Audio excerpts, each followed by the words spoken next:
Hello, today is September 8th, 2012. We're meeting today with Mr. Marshall Spring.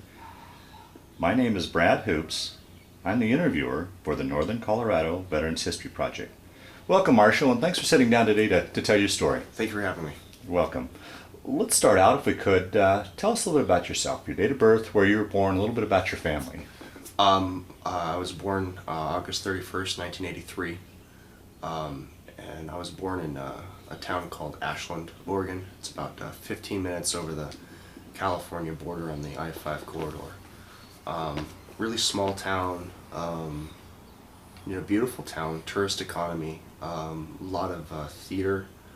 It's like the home of the largest Shakespeare theater in the world. Oh, really? Yeah, so that's tourism and theater is the main export there. A lot of famous actors come from there, and a lot of famous actors retire there because it's just north of California there. So it's a funny little vortex to grow up in. Yeah, right. And nowhere close to a main airport or anything, so it's kind of locked in to itself. Super liberal community. So interesting place to grow up. Yeah. And you grew up, went through the school system there as well, and Yeah, we moved there. I was born in Steamboat Springs, Colorado, and then moved to Ashland when I was 1. okay, so your memory life. Yeah, and then didn't leave Ashland until I was 18 and went to boot camp. Okay, all right. Any brothers and sisters? No, only child. Only child. Okay. Yeah. So you went through the school system, graduated, then enlisted. Or how'd you get into the military? I got out of high school in June of 2001, and spent the summer working in a coffee shop and making coffee, and really didn't know what I wanted to do with myself. I know that I didn't love high school and wasn't really excited about college, but didn't know what I wanted to do. No one, and I mean absolutely no one from my hometown joined the military. That wasn't that wasn't a thing people did. Yeah. So you were more likely to go to Hollywood and be a waiter than to join any branch of the military. And then like so many people who joined around the same time as I, September 11th. Okay.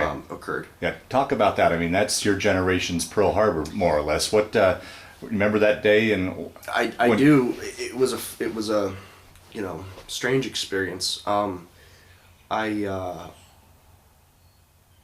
woke up and turned on the TV, and everything was playing September 11th. The first building was burning, and that was it. And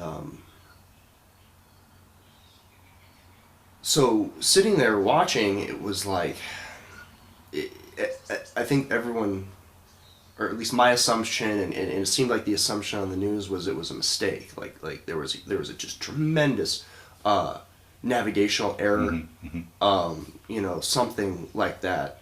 And that was the assumption, just sitting there watching this, and it was obviously it was a horrible thing, but it wasn't nearly as horrible as it turned out to be. It was just like, wow, that sucks, for that building, and now I'm gonna brush my teeth and go about my day, and I gotta go to work. And going through that and everything, I remember looking back at the TV, and the second plane hit the second building, and that was a game changer, because that wasn't a mistake anymore. And now it's like, what is going on right now? And I remember seeing that happen and just stopping everything I was doing and going and sitting down and becoming glued to the television, and then watching the first building fall, and then watching the second building fall, and the footage of people jumping out of windows, and the dust clouds rolling down the street and everything else. And then it wasn't a horrible navigational error anymore. And then I had to go to work. And what was particularly interesting about my experience with this is I worked in a coffee shop, so I was the first person a lot of people saw in the morning. And there's a lot of people who don't watch the news in the morning. Oh, really? So, Yeah. you know, they might have the radio on or whatever. They get some kind of idea that something's going on. They really have no idea. And I'm like the first guy they see. They're waking up. They're like, whoa, what's going on? And I got to be like, somebody flew 2 planes into the World Trade Center in New York. Both buildings fell. You know, that's what's going on. And then I just, you know, dozens of people, the reaction, I saw them go through what I had gone through just, you know, 30 minutes prior. So that was kind of, I don't know, fascinating. And some people knew, and, you know, a lot of people, you know, shockingly had no clue. And anyway, that's enough about that.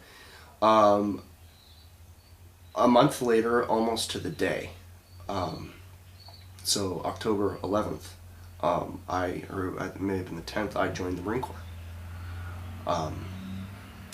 Now you had your choices of service branches. How did you come to choose the Marines? That's also a funny story.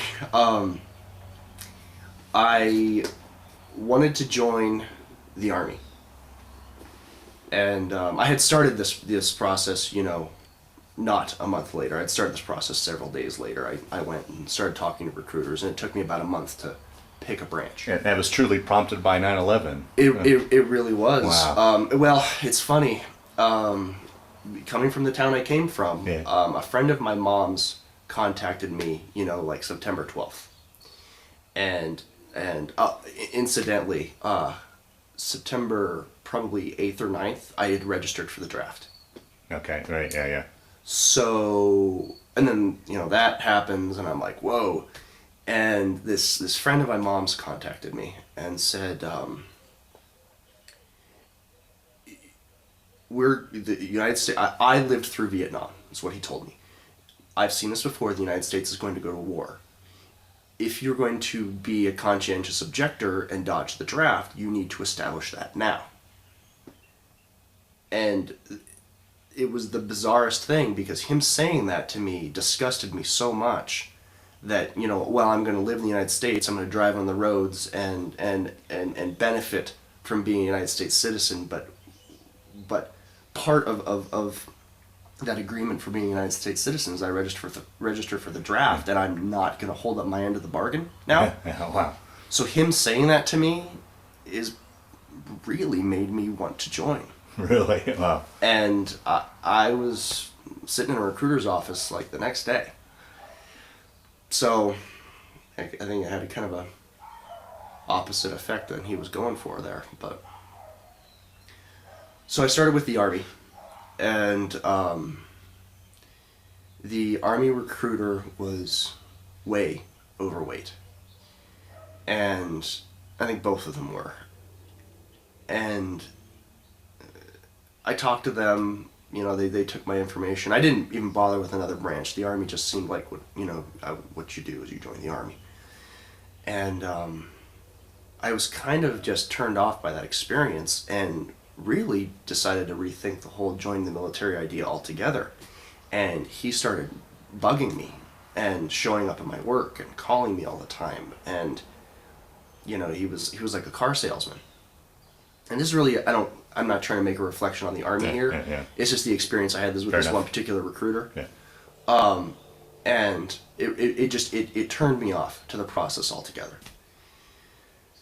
And, you know, I vacillated back and forth a little bit. I ended up going to talk to an Air Force recruiter next. And it's funny, it wasn't even my hometown. It was like 3 towns over in Medford, Oregon, is where the recruiters' offices were, and they were, you know, lined out in a strip mall in a row, and it was like Army, Air Force, Marine Corps, and then Navy on the end. So I started with the Army. Then I went to the Air Force next, just kind of going down the row. Yeah. Talked to the Air Force, and he made Air Force boot camp seem like it was really, really easy, and that was a benefit, and that it was more like going to college than joining the military.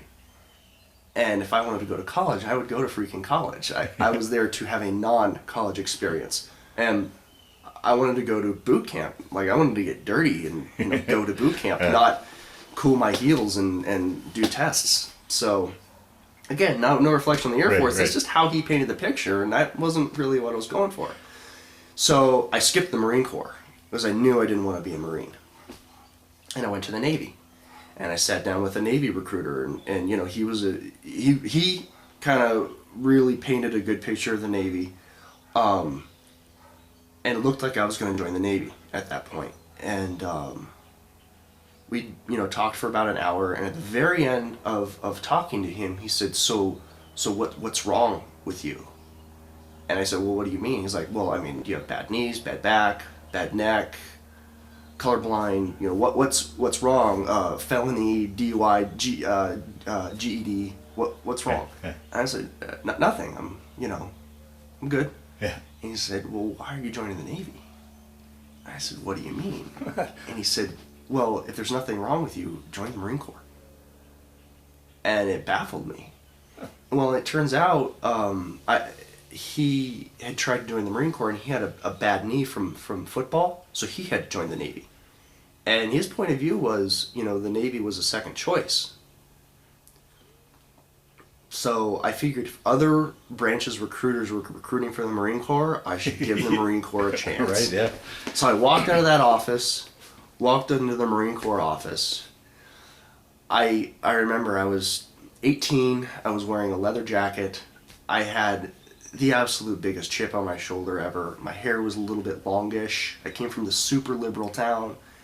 And, you know, I walk into the Marine Corps office and I'm like, what's up? And they're like, well, what's up with you? And, you know, it's a Marine, and he's like shaped like a V, and his uniform is like glued to him. And he says, you don't look like you want to be in here. And I'm like, yeah, I'm not really into the Marine Corps thing. Sorry. And he's like, all right, well, don't waste our time. We're not going to waste yours. Get out of here. And I was like, well, what? Because I got the Army, you know, breathing down my neck.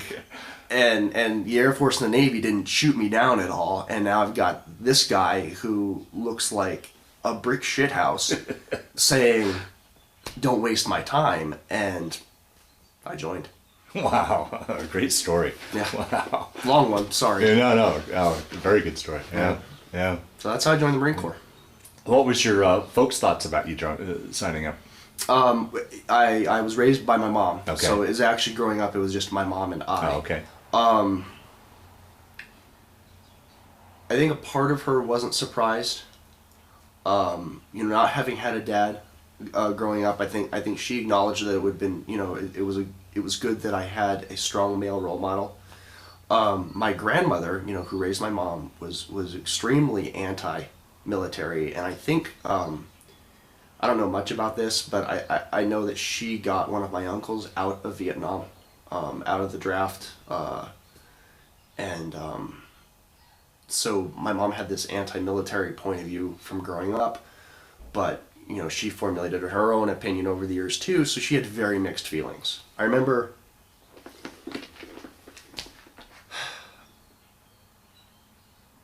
I think it was the day before I signed.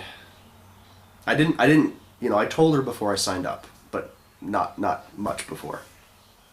And you know, she was sitting down, and I came over to the house and I said, I'm joining the Marine Corps.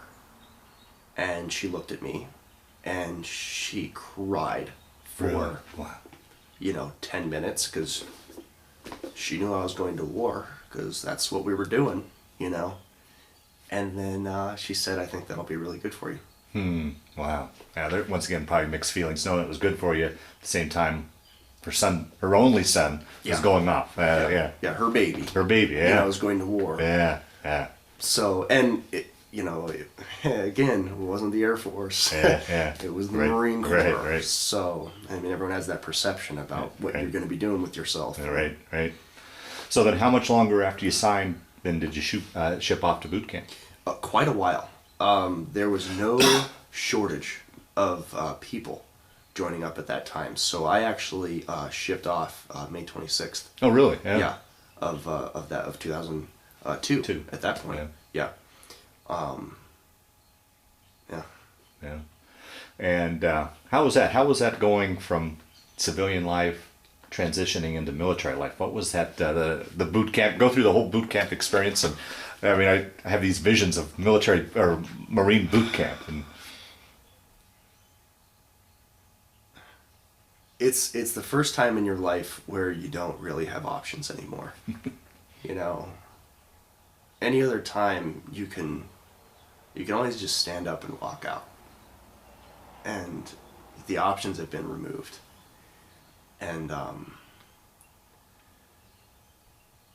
remember, you know, I went to the airport there in San Diego.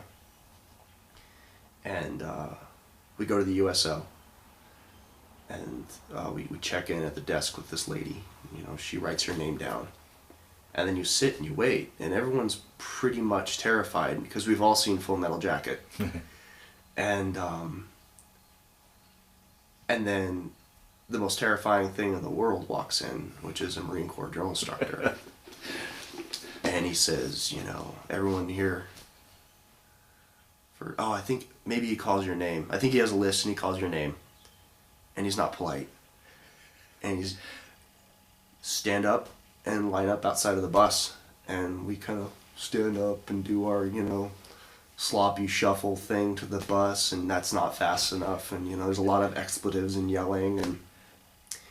And I mean, you're not even on the depot when boot camp starts, man. It starts the second that guy walks in the door.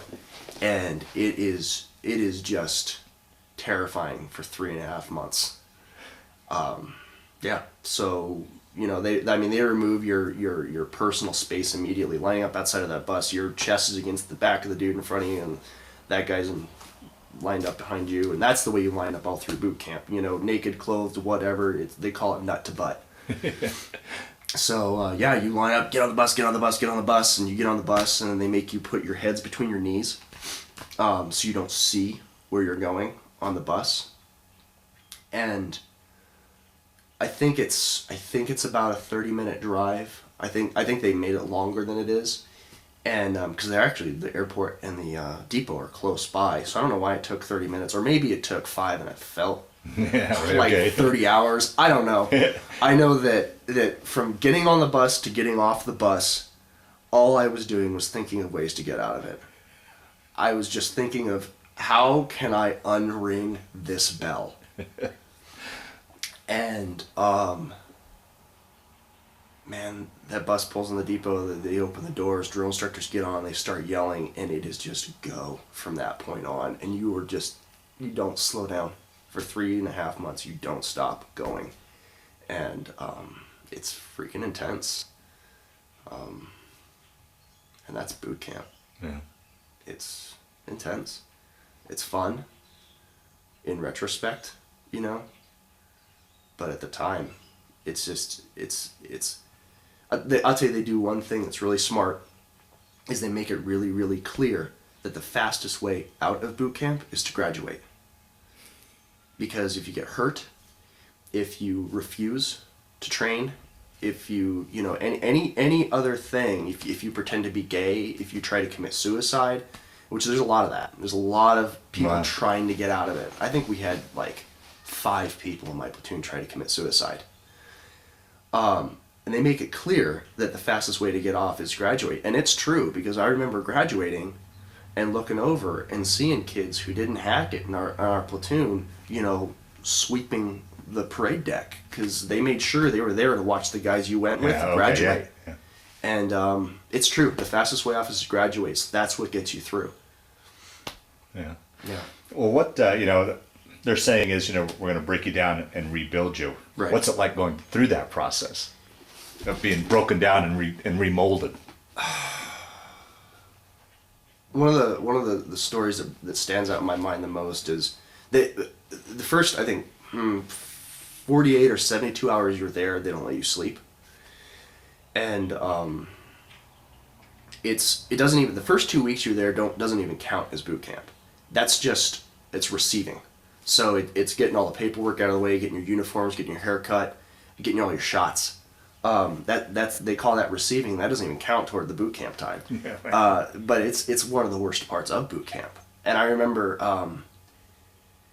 you don't get your drill instructors at that point. You get assigned to your drill instructors after the end of those 2 weeks. So you're put with these, like, drill instructors are kind of in flux, and they're like burnouts. And they're the scariest dudes there. And, you know, telling the story, it just sounds stupid to say it, but at the time, it was very real. It was like the second night, or it was the second day, and the drill instructor told us, you know, we're taking a piss test tonight. Make sure you hydrate and don't pee. Make sure you can pee, because we're testing you for drugs. And then he kept reminding us all day long. And then finally, at one point, he's like, all right, boys, you know, get in there, take your piss test, and I'll tell you what, I'm going to get either piss or blood out of your dicks tonight. Which, no, you know, he's not going to do that. Yeah. But, man, did I believe him. And, man, was I scared of that guy. I don't even know his name. And he was terrifying. And then, so you go through that process, you get to your platoons, you get your drill instructors. You have a senior drill instructor and then 3 support drill instructors. And each support drill instructor kind of focuses on a different thing.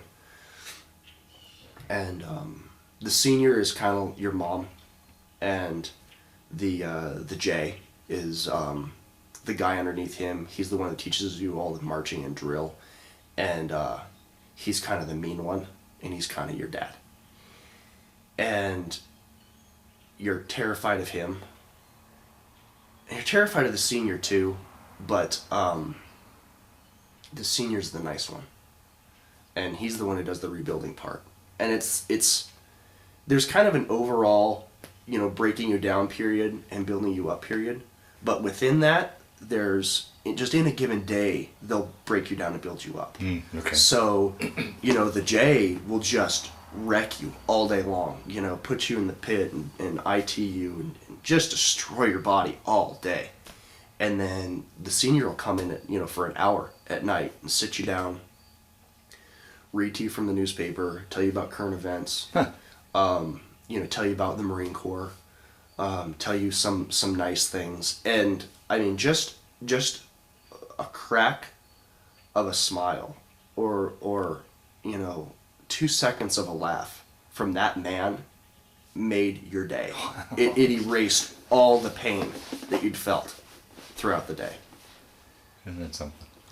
And then add to that, you get toward the end, and then your J starts to show you respect, and then, you know, forget about it. I mean, you would kill, live, breathe, die for these men's respect. Wow. Yeah. Very cool. Yeah. And that's how they do it.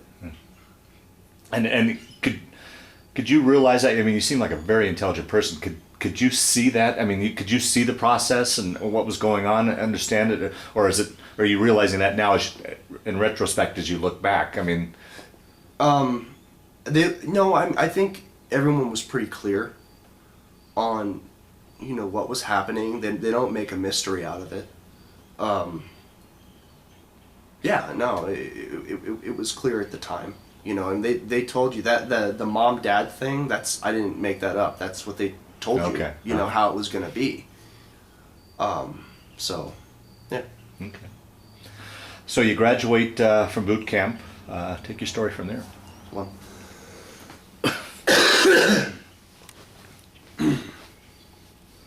okay, sorry. So yeah, you graduated then from boot camp. Must have been a great relief. And then take your story from there. Graduating from boot camp was a strange experience also.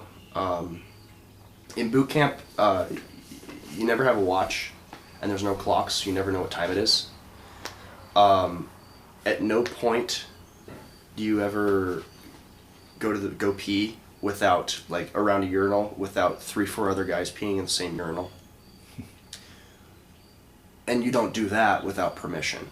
You've got there's no aspect of your life that's not controlled. Like, if there's a sock on your left foot, it's because someone told you to put it there. And if there's not, it's because no one told you to put it there. And you have no autonomy. You have no decision-making abilities whatsoever. So I got out of boot camp. My mom and a bunch of other people came down to San Diego to watch my graduation, and then my mom drove down, and we were going to drive back because we could have flown just as easily, but growing up, my mom and I always liked to take road trips, and it was really nice to talk and relax. So she felt like that would be a really good way for me to relax instead of just getting on a plane and then wham bam, you're in Ashland. Right. Yeah. That would be a Very shocker. smart. Yeah, it was smart. It's about a 19-hour drive. So remember, we left the depot. We went out to lunch. I was in uniform. I was like 180 pounds. So I looked like a freaking skeleton. And we went out to lunch, said goodbye to all the family that was there. Everyone split. I've got people in Southern California, so they came out for it. Everyone leaves. And then my mom had like shorts and a t-shirt, ready for me in the car, and I put that on, and we hit the road. And we stopped at a gas station, and she went to the bathroom, and I knew I was hungry, and I knew I wanted a snack. And I remember looking, at the snack aisle in this gas station, and just dumbfounded by the amount of options that I had. And there was a couple strange things too, like at that time Blue Pepsi had come out. I don't know if you even remember it. They did it for like a year. Yeah. But it came out while I was in boot camp, and I didn't know it existed. So I saw that, and I'm like, there's Blue Pepsi now. And then I remember there was like a different flavor of Skittles, and I think there was a different flavor of M&Ms. It's like there was those changes that were strange, but then there was just all the options. And I knew I was hungry, but I could not process the idea that I could choose what I wanted. Wow. And my mom came out of the bathroom, and I was just staring, just jaw-drop staring. And she said, "What's wrong?" And I looked at her, and I said, I don't know. Can I go to the bathroom? And she said, "Yeah." And so then I allowed myself to go pee. And I think she picked, something for me, and we got in the car and headed north. And it takes weeks to stop accidentally referring to yourself in the third person. So I remember, sitting in the living room, and I'd look at my mom and I'd say, "This security request permission to use the head, ma'am." Wow. And she'd look at me like, "What did you just say?" And I said, can I go to the bathroom?" And she's like, "You don't have to ask." And I was like, "Yeah, but I can't go if I don't." Wow. So I had to get permission to go to the bathroom for a while. Well, that was one of my questions that I think I'd like to ask, probably ask throughout the interview, was as you've had various experiences, obviously she saw a changed person then from when you left for boot camp, I'm assuming. Sure. Yeah. Yeah. I think, a lot of parents talk about, their son coming home and holding the door open for them. And because the Marine Corps teaches you about being a gentleman and being polite and stuff. Well, my mom had actually kind of instilled those things in me. So I don't think those changes took place so much, but, I don't know. You're just a zombie after boot camp. You just are. And if you weren't, they just wouldn't be doing their job. And that's all there is to it. Sure. And then, so I think I did 2 weeks at home, and then went back down to Southern California, went to Pendleton to go to infantry school. And that's, I think, 6 weeks of infantry school. And, again, you're still struggling with not referring to yourself in the third person. You're a Marine now, but you don't really realize it immediately, and it's not like boot camp. Like, there's not drill instructors there or anything. A lot of the at the Army, I think the Navy, I think most of the branches, the drill instructors stay with you through school and stuff, and it's all part of one evolutionary process. In the Marine Corps, it's really clear cut. You go to boot camp, you have drill instructors, you earn the title Marine. You no longer have to deal with drill instructors. It's like it's a whole different world once you're out of boot camp. And they do that because it's so damn hard that they want to make it clear that once you're done, you don't have to experience that anymore. And so it's nice, I mean, you can go to the bathroom when you want to. You can walk down to the little 7-Elevens they have on base, which I think they call them shopettes. You can go down there and get a Snickers bar if you want. You have autonomy. It's nice. It's different. So, infantry school, and Now, did you choose to go to infantry school, or were you assigned that, or how did you go as far as infantry school or that school in general? right. Well, I got ahead of myself a little bit. I was on contract to be military police. Once again, a choice, or Yes. just okay? Yeah. You have three choices, and they don't guarantee you your three choices. They just try and get you one of them. And I got military police. So when you get to infantry school, you go one of two directions. All the guys who are infantry, and that's their last stop, they go to SOI, which is the School of Infantry. All the non-infantry go a different direction. And the School of Infantry, it's all infantry school, but the School of Infantry is longer. It's like 2 months. And then we all go to a truncated infantry school, because then we've got another school after that. And it's called MCT, Marine Combat Training. So all Marines go to infantry school because we're all basic infantrymen, basic riflemen. So I go to the MCT, I go to Infantry School Light, and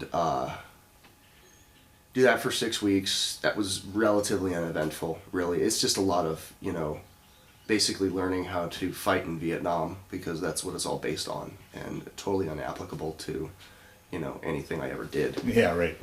But that's what the doctrine was at the time, because I don't know, that's just what it was. I mean, the gear we had was from Vietnam, for God's sake. Really? Like, I watch Vietnam movies, and I know that flak vest. I wore one in infantry school. Had nothing to do with what I actually used or did. Yeah. We never once dealt with a vehicle. Getting into, getting out of, patrolling in, and that's all you do. Is Humvees and 510s and stuff. And we did some foot patrolling, but anyway. So you do that, and that was, I don't know, I don't even know if I got skills from that experience, but it's what it is. And then I go to MP school. And MP school, honestly, is damn hard.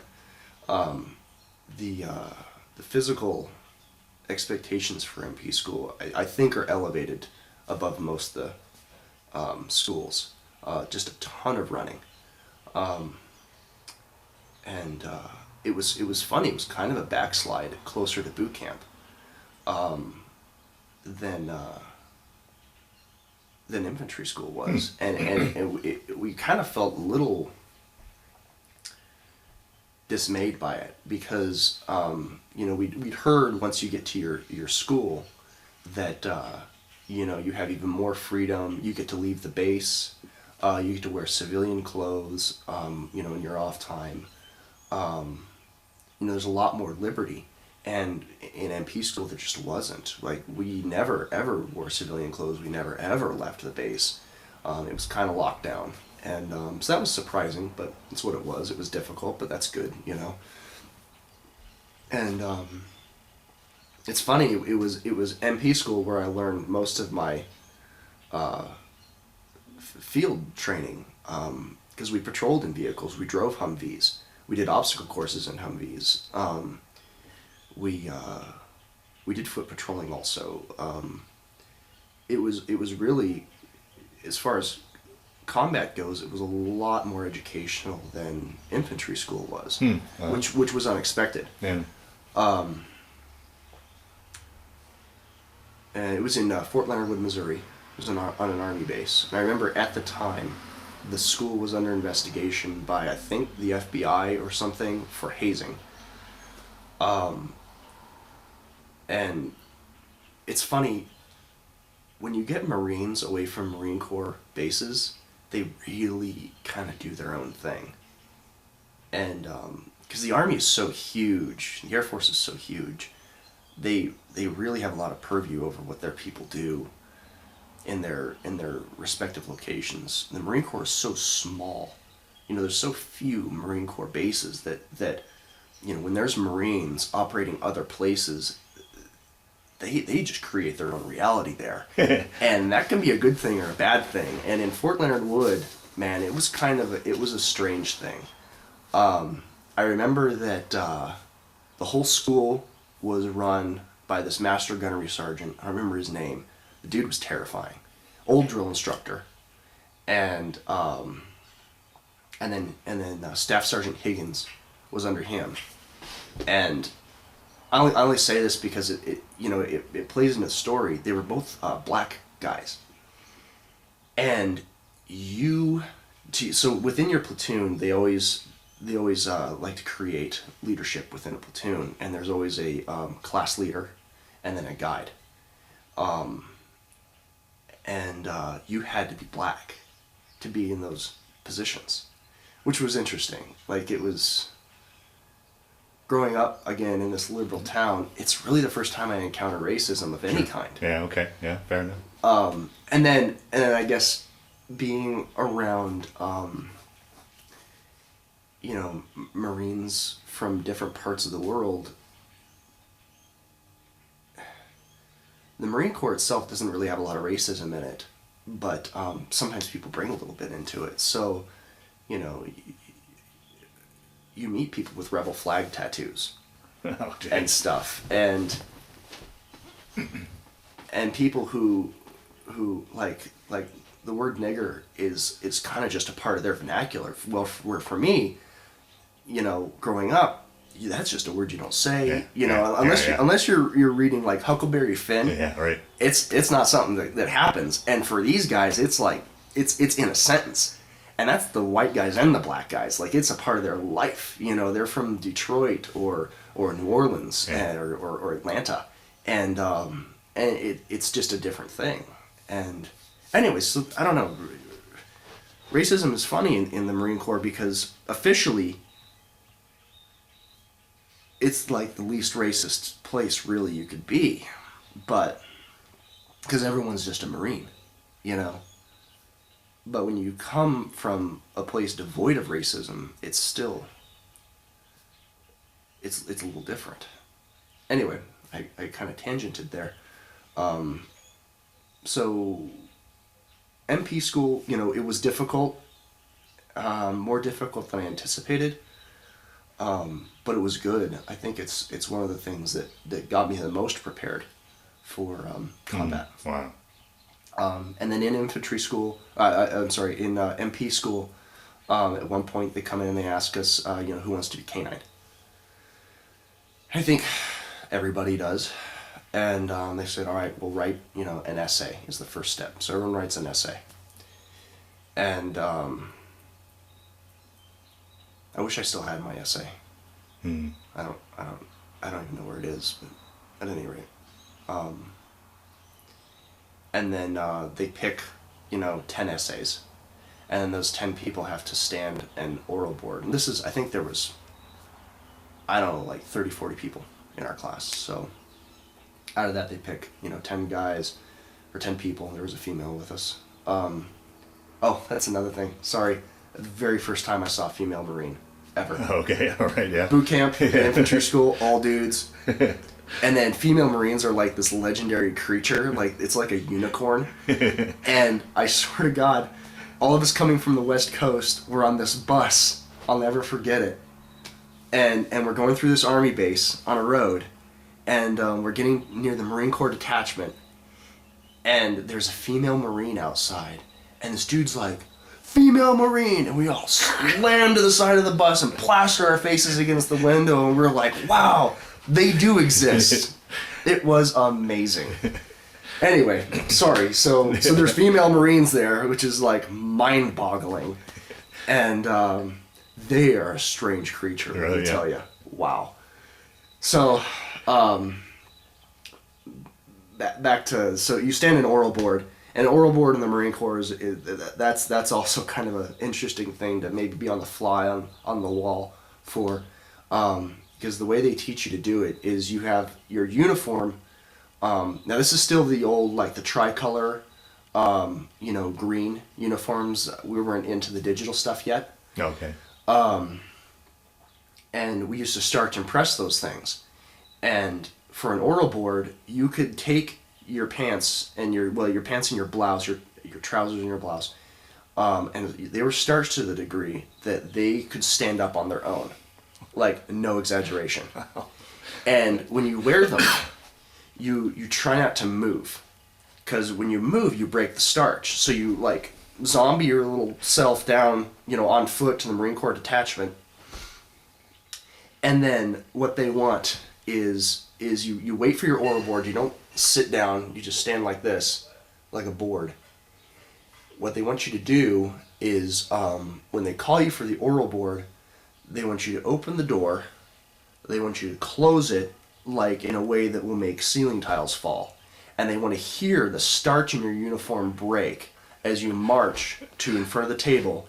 And then you just yell with everything you've got, PFC Spring reporting for K9 oral board is ordered, sir. Or, whoever's standing there. You pick the highest ranking person, Master Gunnery Sergeant. Snap and pop. And they tell you at ease. I'm going to tell you what, at ease is really no different than at attention in the Marine Corps. So you snap at ease, and they ask you a series of questions. And you're yelling just as loud as you can the entire time. They want as much intensity out of your body as you can muster. And, so they'll ask you, oh God, I don't remember a single question, but they'll ask you questions of the Marine Corps, this, that, the other. And, if you don't know the answer, it's less about knowing the answers and more about your confidence. So, if you don't know the answer, you just say, I do not know at this time, Master Gunner Sergeant, but I will find out and get back to you. And, and you better find out and you better get back to him, because he's going to track you down and he's going to ask you again. And if you're not sure about the answer, you answer it in a way that makes the question asker think, am I wrong? Because he's so damn confident about this answer. So you go before this oral board, and they picked 4 of us. And everyone left MP school and went to their respective units, and 4 of us went to K9 school. And K9 school is like freaking McHale's Navy, man. It's in Lackland Air Force Base. Wait, is Lackland in Japan or Texas? Texas. It's in Texas. Okay. So it's in Lackland Air Force Base in San Antonio, Texas. And again, it's a little tiny Marine Corps detachment, like 3 dozen Marines on like one of the biggest Air Force bases in the world, because it's where their boot camp is. And talk about a bull and a china shop, man. Oh, and you've got these Air Force, they don't call them drill instructors, they call them training sergeants, I think. I don't know what they call them, but they've got the Smokey Bear hat, but it's blue, and they put taps on their shoes, because like Marine Corps drill instructors, they just drive their heels to the deck. It sounds like freaking thunder rolling down, and these guys put taps on their shoes to give them presents, So man, it's they should never put Marines on Air Force bases, because it's kind of sad. So we go to the K9 school, and it's an Air Force run school. So this is like the most relaxed thing I've done ever. And school starts at like 6 a.m. We're usually done about noon. And you're going through with a bunch of NCOs from the other branches, because the Marines are the only ones that go through pipeline. And so we're like PFCs going through school with a bunch of staff sergeants and stuff. So they have got laziness in their body like you would never believe. And we're like locked on. We're like, do this, and they're like, man, let's go to McDonald's for lunch. And you're like, what? So it's that's a fun, different experience. Again. So, and that's like 3 months. Right there. So I got there on Thanksgiving Day, and left 3 months later, and that's a year right there of school, from boot camp all the way through. Right. The end of canine school, and canine school was really, really fun, really good time. It's kind of like college, you like living in a dorm, getting drunk all the time. It's a really good time. So. Were you assigned a dog there then, or was you get there's two halves of canine school. Because all dogs, in the Marine Corps, are dual purpose. They're attack dogs, and then they can either do drugs or bomb detection. So the first half of canine school is the aggression half, where you learn to handle an attack dog, and then the second half is the detection half, where you learn to handle a detection dog. Then you get a different dog for both halves.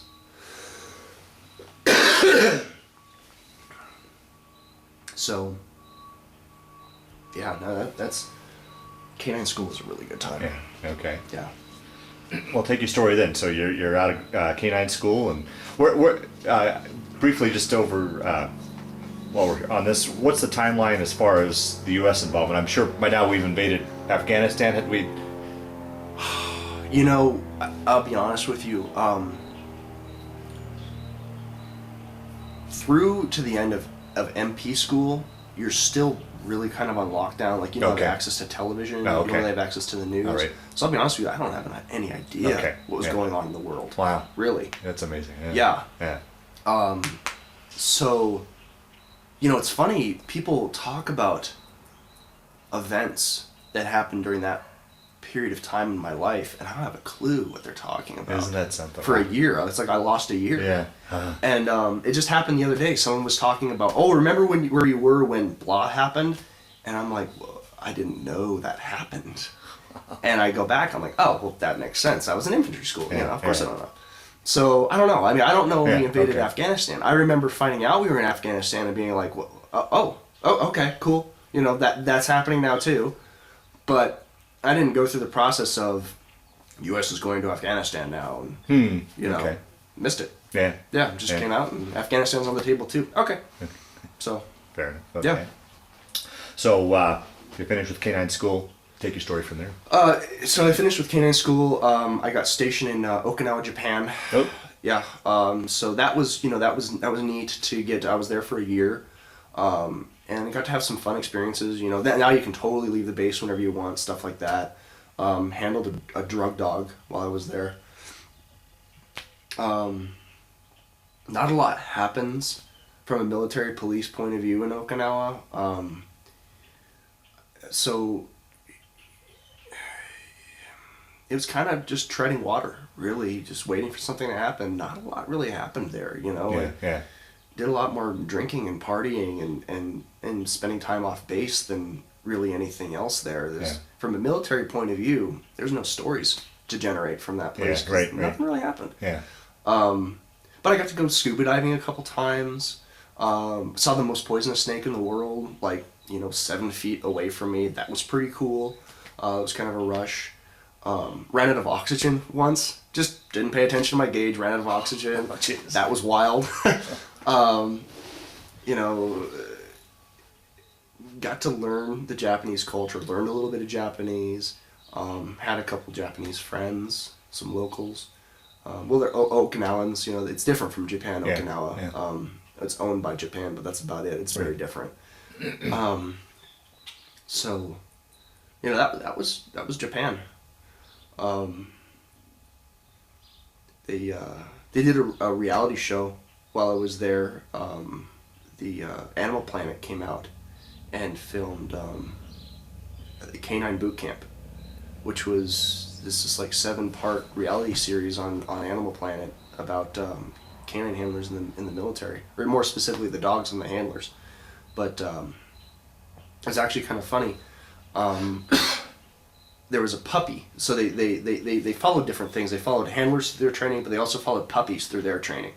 And they followed 2 puppies, one that was really, really good and one that struggled through canine school, through their canine school. And then they followed handlers. They didn't follow me, they just followed other handlers. And then they came out to Okinawa, they shot out there. I was on the show like for half a second. Okay. You can see me, you actually see my dog more than me. Okay. But you see my dog doing aggression training in Okinawa. And that the puppy his name was Rex. And I'll come back to that. But, so there I am in Okinawa, and doing the aggression training and everything on that show. And that was kind of cool.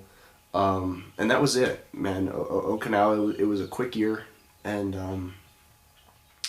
not a lot happened there. Yeah. I wanted to deploy out of there, and never got to.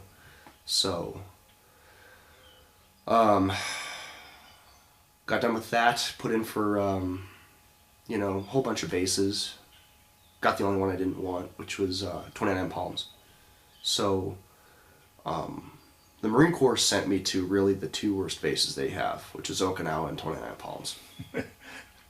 And 29 Palms is in southeast California, and it's sandwiched between the Mojave Desert and Death Valley. It doesn't really get cold there, as you can imagine.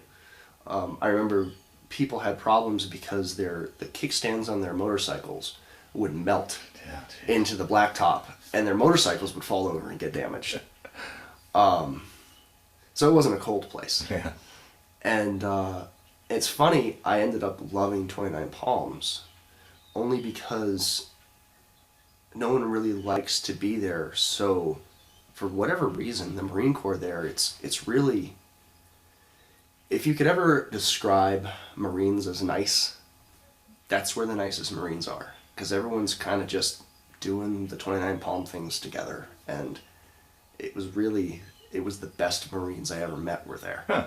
And if I went back in today, that's the base I would choose to go to. I loved it there. Didn't think I would, but I did. So, did the canine experience there. A little bit more excitement as an MP, because as a canine handler, you are a cop with a dog, like any other canine unit. And I had, so I get there, spent a couple weeks just as a straight cop, and then they sent me to the kennels, and they had 2 dogs open, and one was named Jack, and he was a black German Shepherd, and he sucked at life, terrible dog. And one was named Rex, and he was a Belgian Malinois, and they were going to put me on Jack. And I went to the kennel master, and I was like, I will do anything. Just please, I'll do anything to get Rex. Please let me have Rex. He was brand new. He was like 2. Belgian Malinois are just a better breed than German Shepherds. And I don't remember what I did, but they put me on Rex. They gave me a brand new dog. Well, it was the Rex from that TV show. Is that right? Wow. Yeah, I didn't know till years later, but I found out. Anyway, Rex Foxtrot 462 was his full name. And they have a serial number tattooed in their ear from when they're puppies. And Rex and I, we trained together. I was able to raise his level of training. He was a brand new dog, so I kind of got to mold him and do whatever I wanted with him. And it was really an incredible experience. And, we had a great time. And then I got to go to Iraq. And that was incredible. Now, when you're moving around from Okinawa to 29 Palms to Iraq, are you moving as a unit, or are you being transferred individually? No, individually. Okay. Yeah. Canine handlers do everything individually. If you're going on a mission, you have your dog with you. But as an asset, we really don't belong to a unit. We're individual. units. Now we'll belong to our kennel. We'll get assigned to a unit, but we're individual assets, which is really, it's fascinating because it's one of just a few people in the Marine Corps who are like that. Yeah. There's EOD, deploys as like a very, very small team of like 3-4 guys. Snipers, obviously, very, very small group. And HET teams, which are human exploitation teams, which I guess that would be counterintelligence. They're like 2-guy teams. Other than those units, as far as I'm aware, I'm probably missing something. They're the only ones that really deploy in small units like that. And what's cool is because you're solitary, you get assigned to different units a lot, so you get to do a lot of different things. So if you're a tanker, you're on tank units for your entire career. Yeah. But if you're one of these few groups, you're working with tanks one day, you're working with helicopters the next, you're on the general's convoy this day, you're with this infantry unit, then you're with that infantry unit, then you're with this infantry unit, then you're working with the Army and the Air Force and the Navy. The HET guys might pull you. You're just an asset. And really, your dog is an asset, and you're just the Marine at the other end of the leash, really. Yeah. So you'll get pulled to do all kinds of really fascinating things. Oh, wow. Actually, before we went to Iraq, Rex and I went to the Republican National Convention for George W. Bush's second election, and it was so cool. Like, we got loaned out to the Secret Service, who then loaned us out to the State Department. And Rex and I flew first class. I mean, they put us in coach, but we got upgraded, out to New York. And he sat in the seat next to me. Really? Yeah. And he loved flight attendants. And we went out to New York. We were out there for a month. I was like a 21-year-old. Actually, I was 20. I turned 21 out there. 21-year-old kid, in New York with a bomb dog by myself. Wow. Yeah. Just go and do. Yeah. It was great. Wow. Yeah. Oh, fascinating. Gave me a rental car. Incredible. Really. The amount of experience. I mean, how many people see that in their lifetime? And here's a 20-year-old doing it. Yeah. Right. And I'm pushing around, this like $200,000 piece of equipment with teeth. Yeah. Okay. Down New York. Yeah. Looking for bombs. Really cool. Wow. Yeah. So we got to do New York the first time. Met Condoleezza Rice.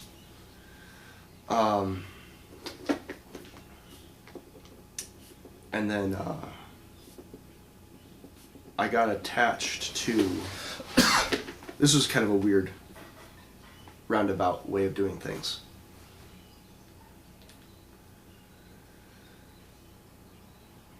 The Army tasked the Marine Corps.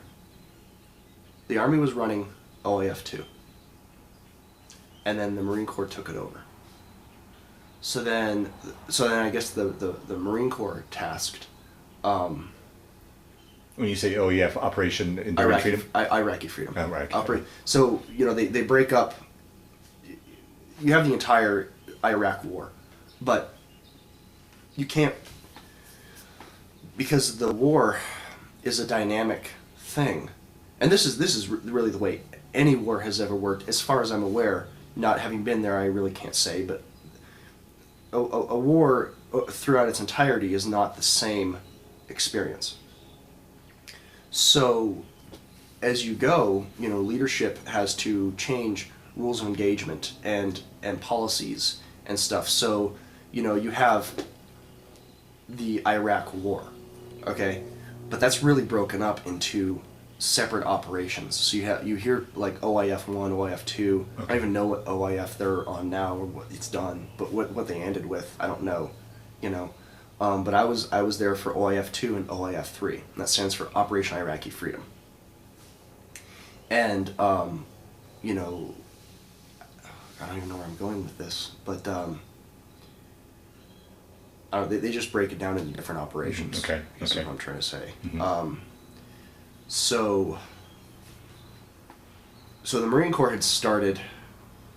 This is what I understand. Without the benefit of having watched the news, I really don't know how this went down. But this is what I understand: is the Marine Corps started, you know, the invasion in Iraq and everything, and then handed over to the Army, which is the way it's supposed to happen. It's the way the military is designed. Is the Marine Corps gains control, and then the Army occupies it. Well, at some point, I don't know if it was the transition from OIF 1 to 2 or what, the Army handed control back over to the Marine Corps for a period of time. So the Marine Corps decided that they needed more canine. So they went to the Air Force. And they said, send us, 40 plus canine assets. So the Air Force filled as many of those as they could, and then they went to the Marine Corps to backfill the rest of those slots. Well, I was one of those slots. So it's funny, I was deployed with the Air Force for the Marine Corps. And so it was me and probably 12 other Marine canine units, and the rest was Air Force. And nothing ever happens quickly in the military as a general rule. So it's like I told you, at the very beginning, I joined the Marine Corps in October. I didn't ship out until May. Yeah. Well, we deployed like in October, but like we weren't boots on the ground until November. Really? Huh. So, we get our rifle, our pistols, get our dogs ready, get all our gear, and get all geared up, and then go to Pendleton, and all the Air Force, all these units, all these assets come from all these bases, and go to Pendleton, and then wait. And it's a really fascinating time to be deploying, because number one, no other units were deploying. We weren't on a regular schedule. We were kind of halfway in between everyone else's deployment schedule. Number two, there was an election going on. And it was kind of a critical election. So it got really close. It got to like mid-November, and every day for about a week, maybe a week and a half, they were like, tomorrow morning we're going. So we'd hit Carlsbad, California, and we would get tore up drunk and like, woo, we're going to war, let's do this. And then the next morning would come along and they'd be like, all right, it's tomorrow. They're like, oh my God, okay. Woo! We're deployed tomorrow, let's do it. Well, at the end of that week, man, we had pickled our livers. And we were like, okay, one more drink. I don't want to drink anymore. Can we just go to Iraq, please? So we were in this Irish pub in Carlsbad, California. Great bar. And probably every Marine in the Marine Corps knows this Irish pub. I don't even remember what it's called. But man, I could stumble there drunk if I had to. Yeah. And we're sitting, and I remember watching the news, and it was the Bush-Kerry election. And it had pretty much been broken down to us that if Kerry gets elected, we're not going. And if Bush gets elected, we're going. And I remember sitting there watching the election, and Bush got elected. And we were on a plane the next day, man. Really? Yeah. Wow. Yeah. Wow. Like, in under 12 hours. And then we pushed on Fallujah. Wow. And, what was that flight going over, when you've got downtime and really you're just sitting there with a lot of time to think? I'm flying into harm's way. I mean, do you remember? Was there any thought of that? Or, I mean, do you remember that flight over at all? Absolutely. I will never forget the flight to and the flight from Iraq. They're some of the most vivid memories I have of my entire life. Really? Absolutely. Because both of them were just bizarre experiences. So, dogs bark. A canine is no different. And when you get 30, 40 dogs in kennels in one space, at no point do the dogs stop freaking barking. Yeah, because okay. one of them always has a reason to bark, and then they've all got to bark. Well, in the last, still, even after they say, well, we're on a plane tomorrow, that doesn't mean we're boots in ground for yet still another 72 hours. Yeah. And we're just sleeping on the floors of, hangars in different places and doing different things and stuff. So for 72 hours, because we're just there with our dogs, man, we don't sleep. And dogs are just going nuts, and we're like, shut up, and they're so you're tired as crap, and you're going to Iraq. Iraq is hot, right? Okay, so we're just in our uniforms and really not wearing any kind of warming layers or anything, of course, because you're going to Iraq. Well, we have this layover in freaking Germany. Germany's cold in November. Okay? But that's just something you don't really figure into your plan. Yeah. Right? So we're in Germany. It's like damn near snowing. They won't let us into the terminal because we've got all these damn barking dogs. So we are freezing to death out on a tarmac with all our dogs yapping and going nuts, not having slept in 72 hours, and just cold as can be. And it's like, this isn't Iraq, man. This is Germany. This sucks. Right. So there was that little, fun experience. And then we load up back on the cargo plane. And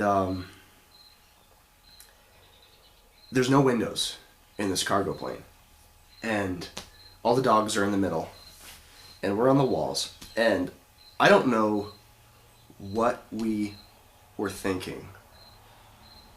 Because sometimes, I don't know, logic just doesn't get a hold of you.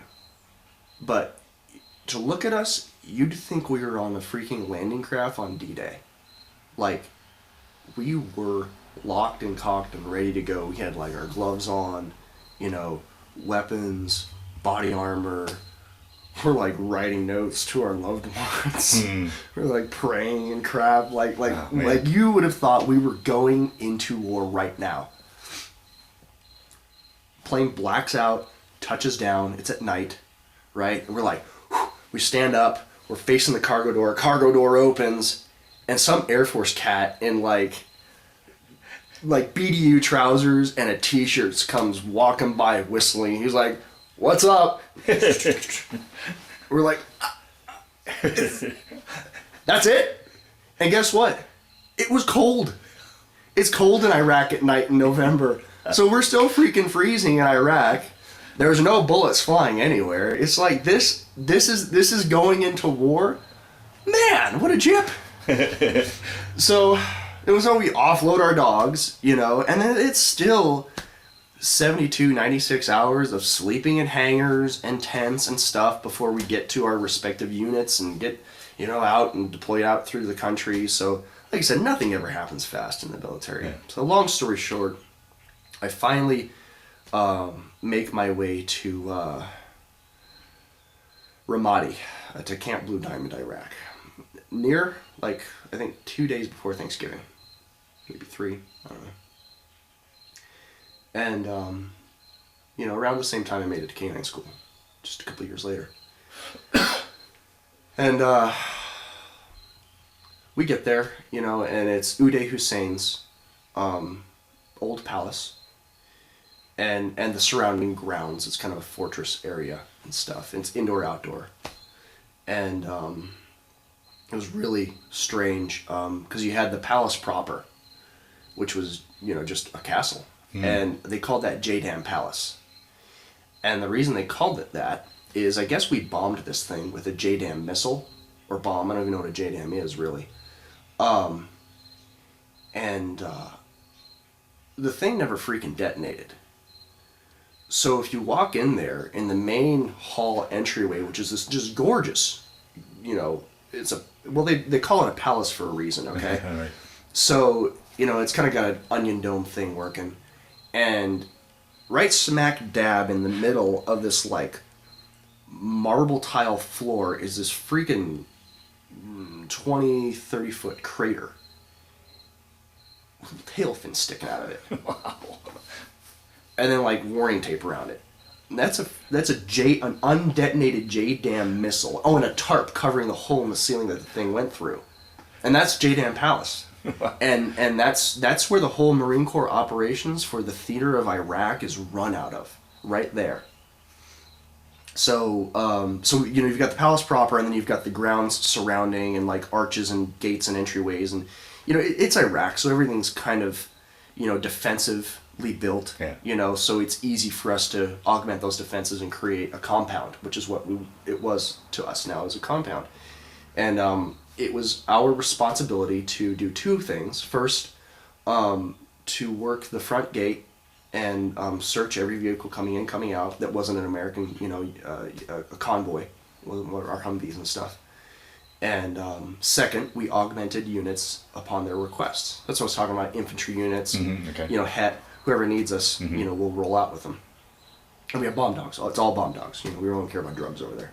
Afghanistan, different story. A lot of opium stuff going on over there. But for us, drugs really wasn't on the radar. So, man, I think we'd been there. We'd been in country for a week and a half. We'd been at Blue Diamond for like 2 days. And this truck came in with Thanksgiving dinner on it. And they had, turkeys and everything for us, and wanted to make sure the troops had a good Thanksgiving. It's actually the Thanksgiving that George Bush came over and spent. Not with us, but, people, the USO doesn't go to freaking Ramadi. Yeah, okay. Ramadi is the wild, wild west. Yeah. Like, Ramadi was a shithole when Saddam Hussein was running it. Like, that place is insane. And when we pushed on Fallujah, because that was the whole Blackwater Bridge invasion. Okay. When they pushed on Fallujah, all the shitheads left Fallujah and went to Ramadi. So, that place was freaking nuts. Yeah.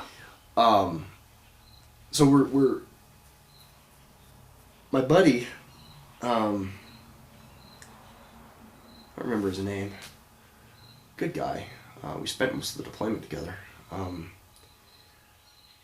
He's searching trucks coming in. They're just semis. And his dog alerts on one of the fuel tanks.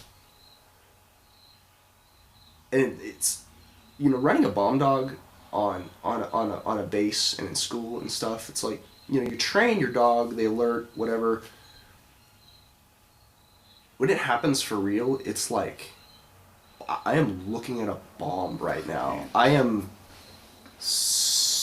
my dog's nose is touching a bomb, and I'm standing behind my dog, like, a bomb. Yeah. Right? So my buddy's dog alerts on this fuel tank, and I'm watching. And I see his dog, they sit when they find a bomb. It's a passive response. They sit and then they look at you. And your dog really doesn't do anything the way he alerts on a bomb. Because for your dog, it's really, really fun. They're like into it, because they get paid. They get, woo, good job, you found a bomb, in training. Right. So they like sit, and they, when dogs like want to go outside or want to go for a walk, or you say the word walk around them, and they're like, okay. That's what they do when they find a bomb. And it's funny because they're like, yay, bomb, and you're like, fuck. Oh, God. So I see it. I see the dog sit and look at him, and I see him look at the dog, and there's this moment, and I'm staring at them, and I think he and I had the same idea of like, oh my God, this is the first time we've ever seen this happen for real.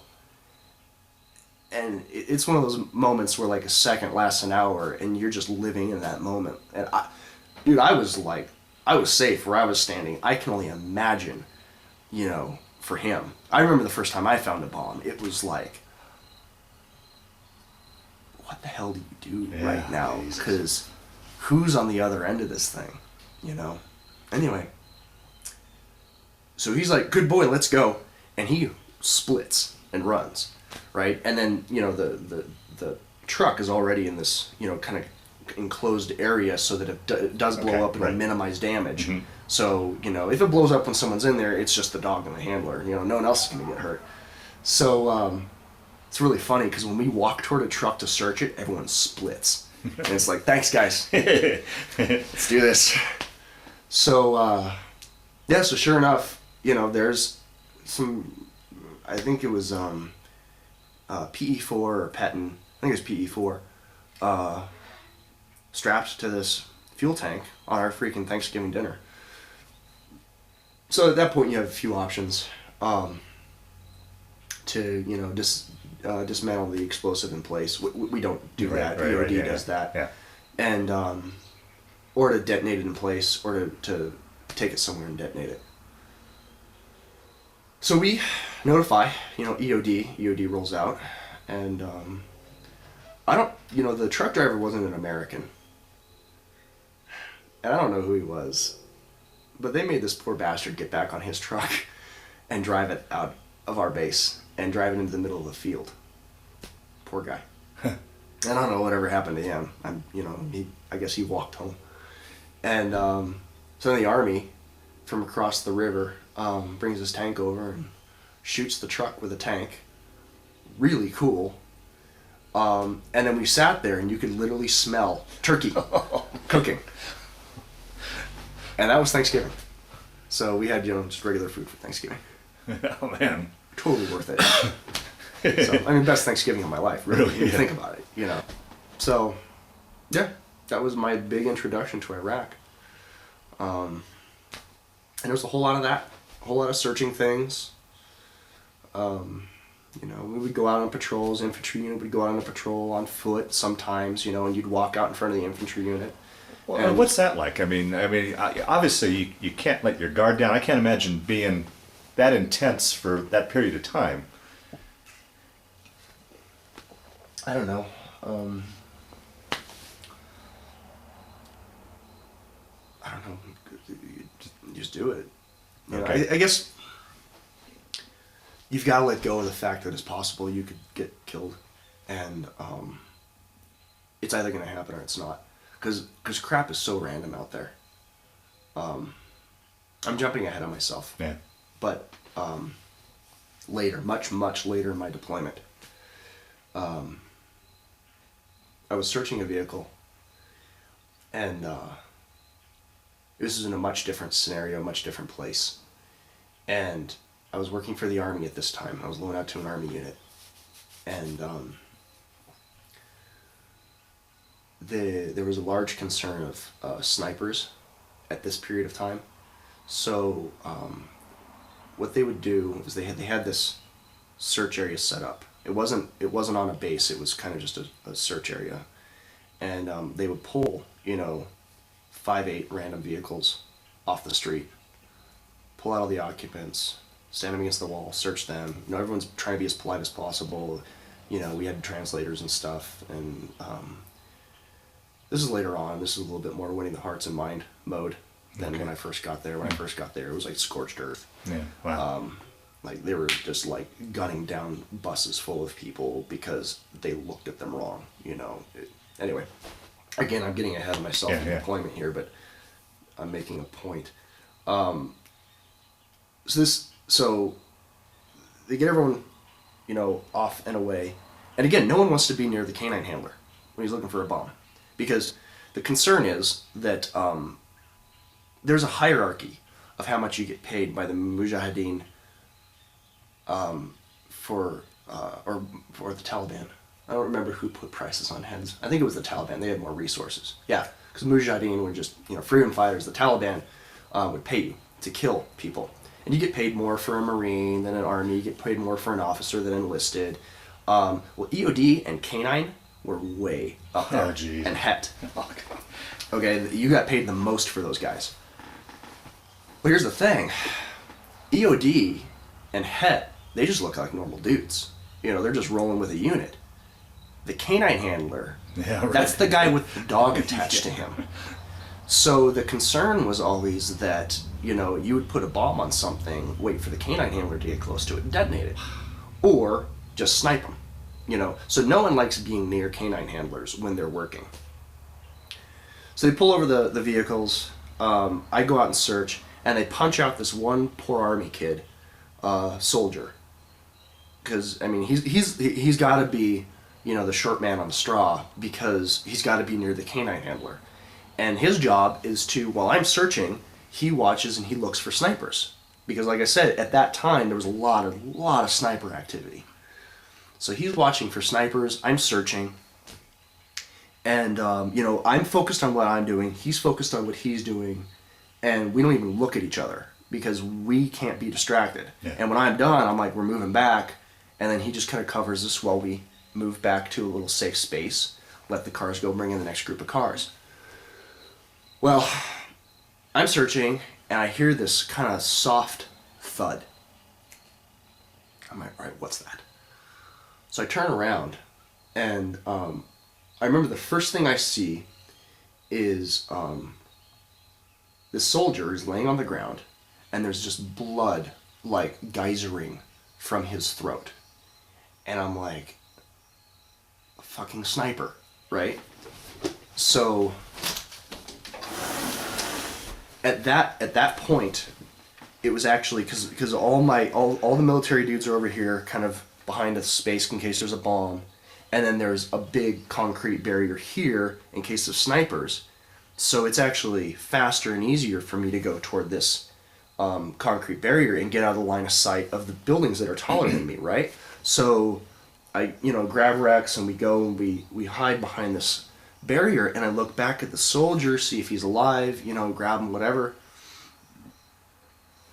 And there's freaking tail fins sticking out of his throat. What had happened is a mortar. Mortar is an indirect weapon. You drop it into tube, it goes up, and it comes down. Okay? So I don't even know what the odds are that instead of hitting the ground and detonating and killing me, Rex, and the soldier, it hit this poor kid. Like, his helmet's here, and his armor plate is here. If it had hit his helmet or his armor plate, it would have detonated.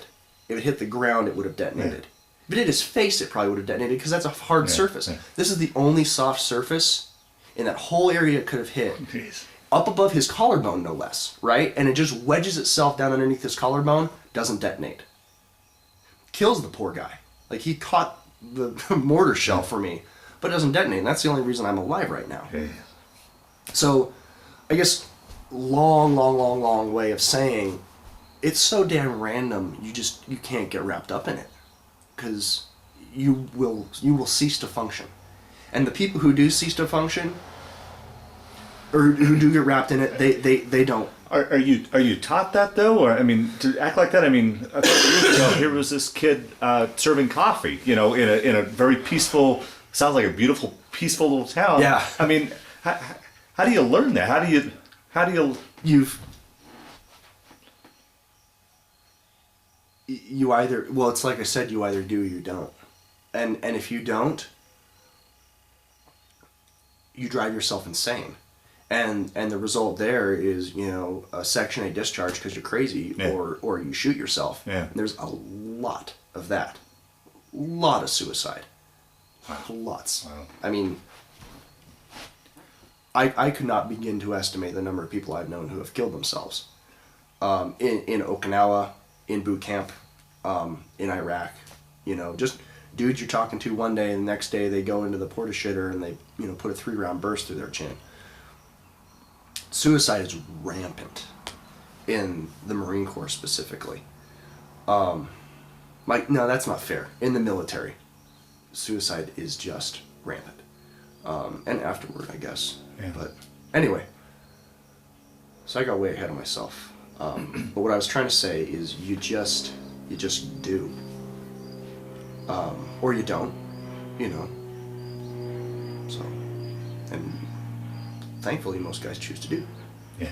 So, you go on these patrols, and that's a bizarre experience, because you got a whole infantry unit on foot behind you, and you're just sitting out in front with your dog, and I already told you about the snipers and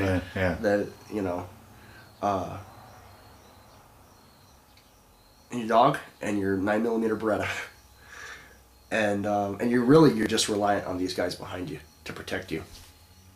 I just can't imagine, for someone that's never been in combat, being in that situation and interviewing a lot of people, primarily World War II Korean veterans, and they all say the poor guys in these wars now. I mean, we knew where the line was, where the enemy line was. These guys, I mean, with the snipers and the civilians, you didn't know, who was what. I mean.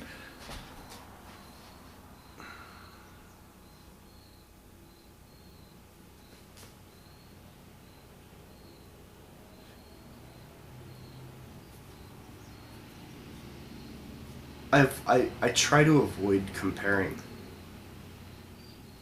wars, because you can make that argument that we had to deal with civilians and no one's wearing a uniform, and this kid could be running towards you because he needs your help or to blow you up, and that's hard. But how can I say I had an harder experience than someone who landed at D-Day? Yeah. I mean, are you kidding me right now?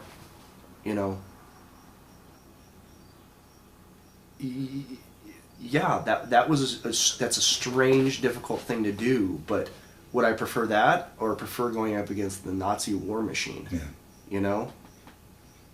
Come on. Fair enough. Okay. So there is no comparison, I mean, I've encountered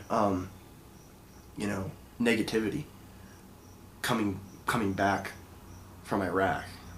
This is probably we'll get to this. Okay. But now, and yeah, that has an effect on me. But can I say that my experience was more negative than a Vietnam vet coming back? Hell no. Yeah. So each conflict carries its own weight, and I get these World War II guys are like, oh my God, I'm so sorry, and it must be so difficult, and blah blah blah, and I'm like, are you kidding me right now? Like, man, I saw Saving Private Ryan, like, there's no way, there's no way what I encountered was more difficult, So it's just it's its own unique experience, and each war has its own uniqueness to it, I think, and this one is no different. Iraq is difficult. But it's just unique. It's just unique among the conflicts, and you can't compare them because they're so different. Okay. So, yeah. How long was were you in Iraq then? Were you just 9 months. 9 months. Yeah, it was quick. I mean, it was kind of long for a Marine, but the Army's over there for 1-2 years, So, and it was like I said, it was a strange deployment because I was augmenting the Air Force, augmenting the Marine Corps. Yeah.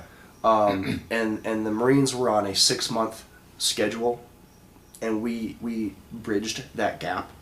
So, actually, the benefit of being there for OIF 2, the last half of OIF 2 and the first half of OIF 3. So I actually saw the policies change, and really saw it go from a war to an occupation.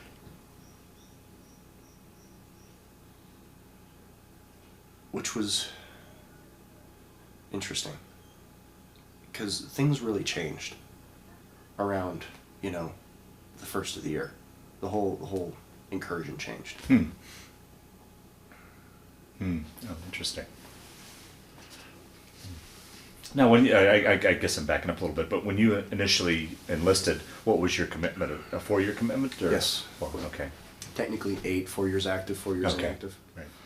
Well, Marshall, let's continue on then, just talking about your deployment. And, Okay. Well, like I said, I started at Camp Blue Diamond there in Ramadi. doing patrols, and the I'm trying to remember what we call it. The access point. I know a funny story. People love this story. People like to ask for stories from Iraq, and I learned early on that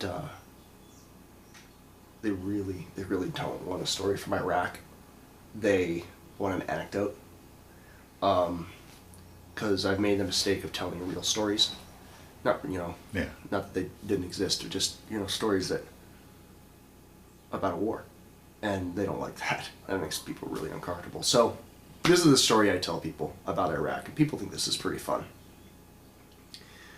When I got to Blue Diamond, there's a radio system on the base, and you have the central hub, and then they're in communication. If units go out, they have radios with them. If they're in communication with the gate, and you have a Marine Corps unit which is assigned to guarding. Their purpose is guarding that installation. And they run the machine gun towers, and there's gates on both ends, and patrols, stuff like that, within the perimeter. Mm-hmm. And it was really funny because we worked with them closely because we did the access points to the base, and on the radio they had a call sign, and it was TFB, as in Tom Frank Boy, and we were K9, and different units had different call signs and stuff, and one I think they were all different clowns, so like the unit call sign was Jester and stuff like that, and I worked with that unit a lot. It's the only reason I remember their call signs. And the MP unit on there, who I was kind of attached to, they were a reservist unit out of Michigan, and they're all big Steelers fans. So their call signs were really creative. Their unit commander. This is strange. Females weren't allowed outside the wire, and yet their unit commander was a female, which is odd. And so her call sign was Iron Maiden. And anyway, and I don't remember the other call signs, but they all had to do with metal of some kind. It was kind of cool. Steelers. Yeah. So anyway, I digress. The guys guarding the base were called TFB, and I didn't know why for a long time.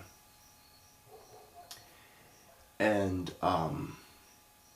we worked with them for quite a while, and it wasn't until I was leaving Blue Diamond that I finally asked, why are they called TFB? Way back at the beginning of this interview, I told you that all Marines are basic infantrymen and basic riflemen. They were called TFB because they were the fucking band. They were the Marine Corps band. Oh, really? Yep. Huh. They were trumpet players and saxophone players and drummers, and they were running machine gun nests, and yeah, it was the fucking band. Huh. Wow. Yeah. So that's the story I tell people. Yeah. The clean one. Yeah, right. Anyway, Is it? I'm sorry to interrupt you here with your story, but is it easy to talk about your experiences? I mean, so many guys get away and they don't want to. I mean, once again, going back to my experience with World War II guys that have waited 60 years to talk about their experience. I mean, is it easy for you to? And do you prefer to or not to when people ask you about it? Well, I've learned not to, just because, like I said, frequently, often. People will just come right out, and they'll either avoid it like the plague, or they'll come right out and say, "Have you ever killed anybody?" I learned quickly not to answer that question, because the few times I have, people just get cagey as crap. So my answer now is, do you really want to know the answer to that? And that usually tells people to leave it alone. And only one time ever have I had someone say, "Yeah." And and she, in this case, was good with it, but she was prepared to hear the answer. And usually people just mouth, just brain vomit that stuff out. Yeah. You know. Yeah. And you gotta back them up and be like, you have to realize what you're asking me for now, and you need to be prepared to hear the answer, and they usually aren't. So I guess to answer your question, I am okay talking about my experiences. I've just learned not to for the most part. So Okay. obviously in this setting, Right. you know, you're prepared to hear, Right. and I will answer questions. I also really I can't stand, you know, people who tell a lot of war stories and stuff. And here I'm not talking about, you know, the World War II vets Right. or even Vietnam vets here. I'm talking more about guys from my generation, because there's so many people that go to Iraq and Afghanistan now who never see combat ever. And there's so much crap floating around out there that I really avoid telling war stories altogether, because, well, there's so many war stories that aren't true. Yeah. So, Yeah. anyway. What was life like at Blue Diamond, as far as just the camp itself, as far as your living conditions and food, and I mean, what would you guys do on your time off when you weren't on duty? And You know, as far as living in a war zone it goes, it was pretty cush. Because it was the Marine Corps seat and you had so many generals and colonels and high-ranking people there, the food was really good. And it was cool. They had 2 chow hall lines, and one was American food, and every night it was, you know, something really approachable and really normal, and the other was ethnic food, and it was a different ethnicity every night. And once a week, all the cooks there, all the support staff were, you know, Egyptians and, you know, other Middle Eastern cultures and stuff. And they, once a week, they would let them cook food from their own culture, which, you know, growing up in Ashland, I like cultural food. And most Marines don't, and that's fine. But I thought it was great, you know, because I grew up eating Indian food, all kinds of cool stuff. And so they'd cook just the most amazing stuff came out of that chow hall line, and I tasted food that, you know, I've never and had before or since. So that was really cool for me. Blue Diamond, the living was good. You know, again, Ramadi was a wild place, but I mean, we got mortared every night. And it was by no means safe, but it was nice. I lived in a can, which is a little, probably 10 by 10 can with a bed.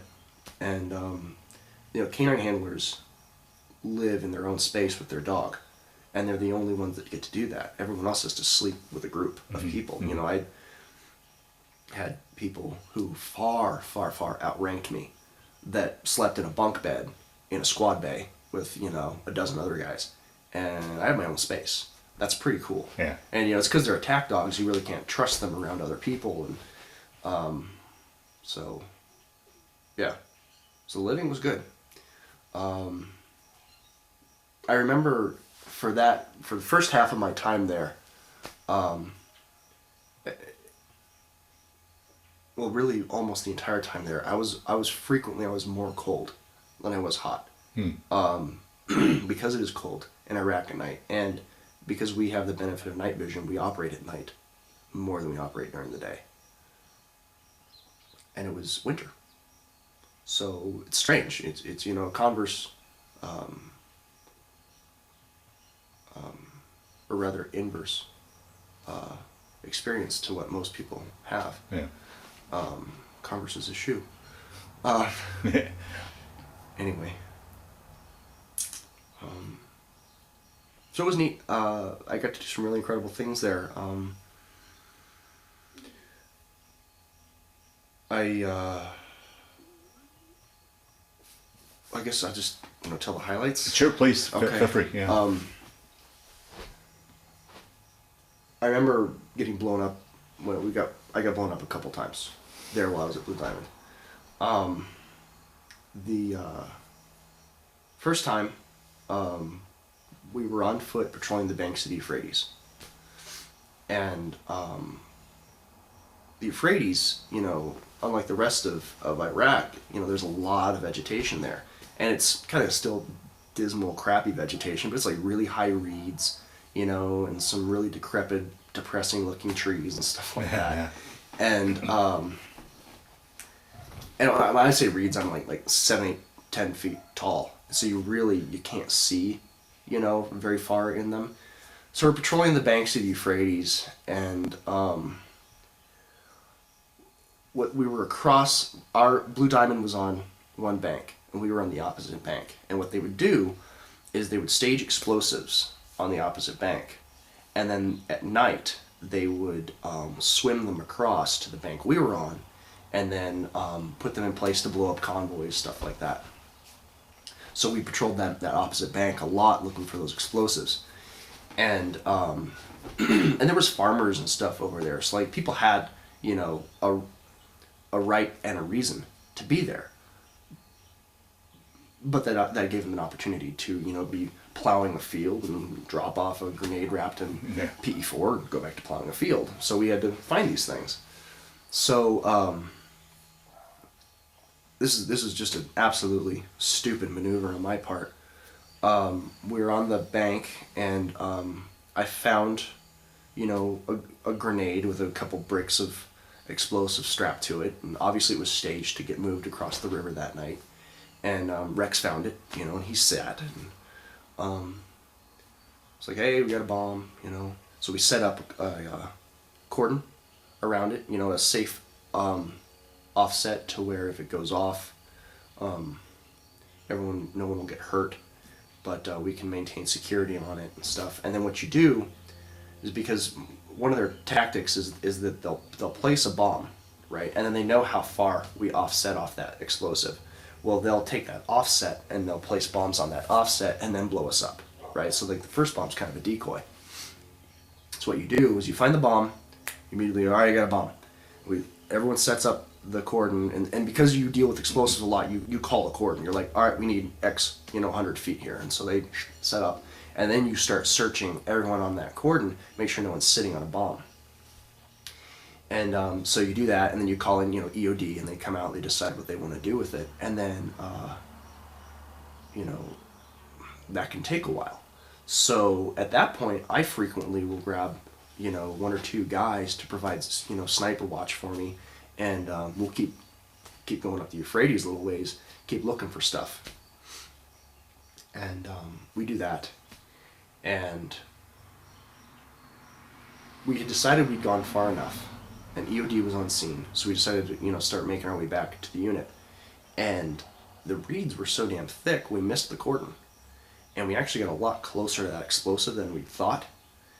And EOD wired to detonate it in place, and they're like, fire in the hole. I'm like, all right, well, fire in the hole. We get down. Well, this thing was like just feet away from us. And I mean, just absolutely my fault. I just got a lot closer to it than I intended. So this thing goes off, and it wasn't really a question of shrapnel or anything. It was just the overpressure of the explosive, and the sound and the heat and everything. It rattles your body. So there was that. And then another time I'm out patrolling. But you made it through unscathed. Yeah, no, I didn't get hurt or anything. It rattles you for a day or two. And we'd find things all the time, little bombs, little weapon caches. They dig up weapons, hidden places, stuff like that. And then Zarqawi started having his influence on the area, and I don't remember who taught him to make explosives. It was either the Soviets or the Americans, maybe both. And he was kind of the father of the modern IED. So when he came on the scene in Ramadi, the game changed for IEDs. It went from, oh, little bomb, oh, okay, let's deal with it, to, things that would move the earth. Yeah. Hey. So we were in a vehicle patrol, and I think it was a 3-4 hour patrol. So no one really brought a lot of, water, equipment, stuff. We were out during the day. It was a nice day out. And I was just kind of along for the ride. I had my dog. And we were on a road. And the road was kind of burned up and elevated. And then off to our left, it sloped down approximately 15 feet down. And then there was a little residential area. And then to our right, it sloped down the same amount. And there was fields. And then the Euphrates, 600, 700, 800 feet away. Or yards away, rather. And then beyond that was our base. So we're going on this road, and we decide to take a left-hand turn down into this residential area. So we kind of go down this hill, and just as we do, this car had turned and was basically nose to nose with us. And it's funny. I have this picture that the guy, the vehicle commander, I think he was just taking pictures of stuff. I don't know why, and he snapped a picture of this. Really not even of the car, just of in front of the vehicle, and the car just happened to pull into the picture, right? And it's hilarious because in the picture you can see the 3 occupants of the vehicle doing this. Well, we're all MPs, we're all cops. So we see these guys looking at us like, these 3 Iraqi guys who are just white as a sheet. And we're like, let's stop this vehicle. Yeah, right. So we do. We stop them. We bail out of the cars real quick, stop them, pull them out, get them over here. And I'm going around the vehicle. And I usually start at the engine compartment and search counterclockwise, usually. Is there a reason for that particular, or just the way you like to do things? It just keeps it consistent for me, because that way I know I hit everything. Okay. Because when you search, like 500 cars, yeah. it just gets monotonous. You need to make sure you're doing it. So I started the engine compartment, and I'm making my way around. I hit the driver's side, in the back door. I hit the trunk, and my dog did what you call throwing a change. And they have their normal search pattern where they're sniffing, and then they do this thing where they break their neck. They're just like, and you can see where they're smelling. And based on that, you can extrapolate sometimes where that air is coming from. So if you're like in a building and there's an air conditioning exchange and they walk underneath that and they throw a change up, you know that there's probably an explosive odor coming from wherever that air is coming from, or if they throw a change down, you learn how air flows, is what I'm trying to say. So he throws a change in the trunk area, and then they're trained to bracket that odor, so they move to where it's weaker, and then stronger, and the weaker, and stronger, and they kind of slither their way, and it's called working to source. So I identify, he throws a change, and now he's bracketing and he's working it. And he goes low toward the passenger side rear tire. And then works his way up, and then back toward the trunk. And then he throws a change toward the rear passenger side area. All the doors are open on the car. So now he's throwing a change in 2 different places. So I just look, and there's a 155 Soviet Arty shell wrapped in an inner tube with all kind of wiring and crap. And I'm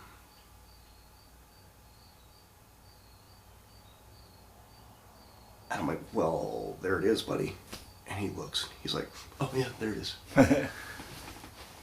And I'm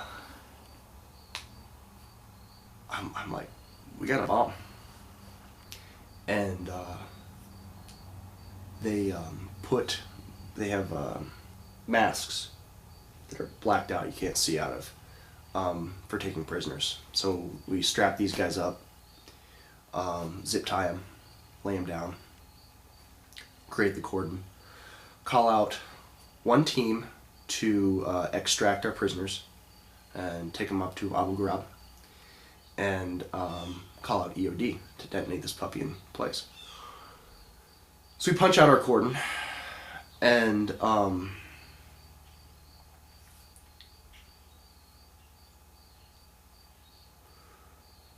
we were a relatively small unit, and again, we were only going on a 4-hour patrol. Well, EOD takes a while to get there.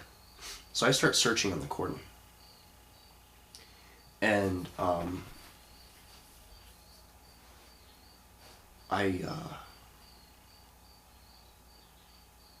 there's a Marine that slope that comes down from the road. There's a Marine just kind of perched on that, so you can just barely see up over the road, right into the field on the other side. And I come by and I'm searching near him, and Rex responds on something, like right underneath this guy. And I'm like, are you on a pressure plate? And because he's kind of crouched and he's like kneeling and stuff, so we kind of clear dirt around from his feet and knees and stuff, and we determine there's no landmines he's on. And I'm like, okay, move. So he moves, and they punch that part of the cordon out further. And I let Rex work at the source. And then finally I see kind of the handle portion of a propane tank sticking out of the dirt of this berm, and a wire. And I'm sitting there, I'm looking at it, I'm about to, do something about it, and I see the wire get yanked and go coiling off into the residential area. Later I learned they tried to detonate it, and it failed. Oh, geez. And they didn't want us following the wire to source, so they pulled it. Well, we didn't have the resources to go chasing that wire. So we knew people were like watching us, trying to kill us, and there was really nothing we could do about it. Well, what it turns out is this was a plate charge, which is something we really hadn't seen up to that point. And what it was designed to do is flip tanks over, and then it didn't destroy the tank, it just flipped it over, and then everyone inside the tank would burn up because you can't get out of the bottom of a tank, right? And it had happened to a couple of Army units. So we found a plate charge, and what they are is they take 155 Soviet arty shells and they put them in a propane tank. They cut the propane tank open, put it in there, and then they pack that with explosive and debris and nails and nuts and bolts and crap. And they take a bunch of those and they dig a hole underneath the road and they put them underneath the road. So then when you detonate it, it just lifts the road, and whatever's on that space gets flipped, i.e. a tank. And it's really the only way they had figured out to disable a tank. Up to that point, tanks were untouchable by anyone, by the, any Iraqi unit. The RPGs weren't doing anything to them. They didn't have anything to do to a tank except now this new way of flipping them. So I had found this plate charge, which I didn't even know what the hell it was. No one did up to that point. So we punched at our cordon further, and now the cordon's getting dangerous because it's getting too thin because we don't have enough people, and there's this humongous explosive now underneath the road, which requires more standoff. And we got people watching us, and it's getting dark. Jeez. And we're running out of water, and we have no food. So I'm searching the cordon again, and while I'm doing this, EOD's coming, and they're dealing with the car, and I'm like, hey, you got another bomb here, and they're like, crap. So I'm searching the cordon again, and I find another explosive on the cordon. So we have to push it out even further. Anyway, long story short, they detonate the car in place. And that was cool. Car blows up. Well, kind of like with the grenade, we knew there was a 155 arty shell, so we set up cordon for that. We did not know that there was a ton of explosive in the trunk. So we were way too close to that explosion. Then they come look at this plate charge, and they decided they wanted to disassemble the plate charge and actually investigate it and learn about it. So they left that, especially since the cord had been yanked, they left that in place. And I think they detonated in place that third explosive.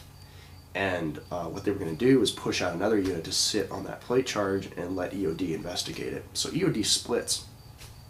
I don't really know why. And we mount up and we're leaving. and we're driving, we're going past this car to go home that we had detonated, and it's all destroyed and stuff. And then we look way off in the field and we see this thing cooking off. And one of our cars, one of our Humvees drives by it. Well, it's another artillery shell that hasn't detonated. It was in the trunk, it came out, but it didn't blow up. Well, we can't leave it there, so we have to call EOD. We have to set a cordon up again and sit, on top of all these freaking bombs and call EOD again to detonate that thing in place. And anyway, it was a long day. We didn't get home until, the early hours of the next morning. And we're starving and thirsty and everything. So we finally got home, and having survived the experience, I don't know how we didn't, how worse things didn't happen. Yeah, right. Anyway, so there's a lot of that, finding bombs. I saw not one but two EOD robots get blown up, where I would find the bomb. I don't know, who was having a good day and didn't want to blow me up, but they didn't. And we sent the cordon, and EOD sends a robot out, and for whatever reason they decided to blow up the robot. So I kind of became legendary for blowing up EOD robots. Because I guess I was the only one who ever had found bombs that their robots got blown up on. And then I worked for the general a couple times on what they called his security convoy, the jump team. So I was on the general's jump, and we were going to Fallujah, and we went twice. I think 2 consecutive days. And the jump only got hit 2 times in the entire time they were there with that general.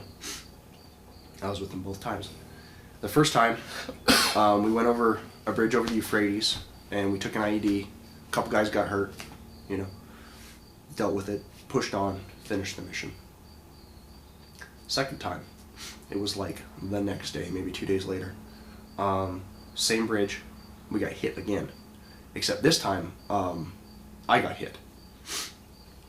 So we were in what's called an LAV. It's like a tank with rubber wheels instead of tracks. Okay. And I was on the back half of it, and then you have a hatch you can open up and then pop out, and you can provide vehicle security, with a rifle, and tell people, get away and shoot at the ground and shoo, don't come blow us up. And I'm there, and an IED goes off, and I get blown down into the vehicle, knocked out a little bit. And I come to, and I don't know what the hell is going on. Well, apparently, this was the amount of explosive charge in this particular IED was large, so it created a large fireball. And I guess this guy wasn't really paying attention to Terrorist 101 as taught by Zarqawi, because he failed to add shrapnel to his explosive. So that's really the only reason we survived it, is it was just a huge hot fireball and no shrapnel. But 3 of us got hurt.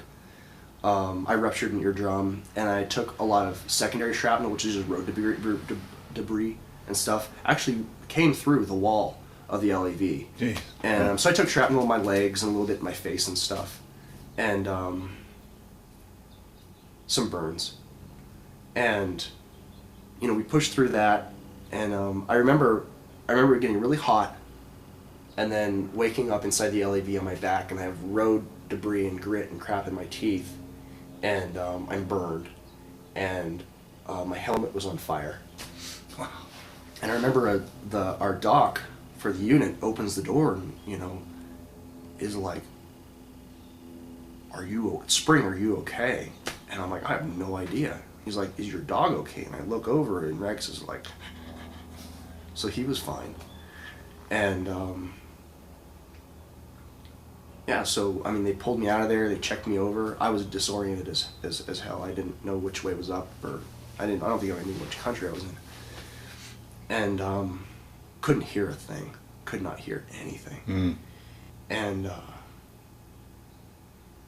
so he checks me over, and we're sitting there, and he throws me to the ground on the other side of the LAV, and I have no idea why. And I'm like, what's going on?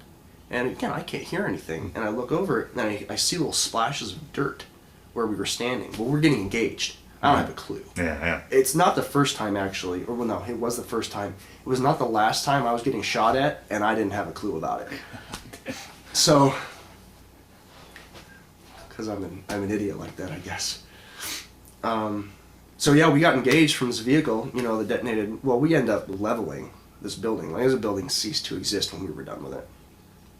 And, you know, we got up and we pulled over a whole bunch of vehicles that had possibly blown us up, and we're searching the vehicles and stuff. And, yeah, you know, dealt with it and then pushed on our mission. Went down to Fallujah and everything. And couldn't hear a damn thing the whole time. But neat experience. Wow. Yeah, got a Purple Heart for it. Which, I don't know, you know, I've got all my parts. You know, so I think it's a little bit unfair that I have a Purple Heart. Yeah. What are you going to do? So you don't have the option of turning them down and just give them to you. So, anyway. Now, do you have any effects to this day from that day as far as physical? Are you fully recovered from that? Well, loss of hearing. Still? Oh yeah. Yeah. And I guess just not that event so much as just bombs in general just make me really leery.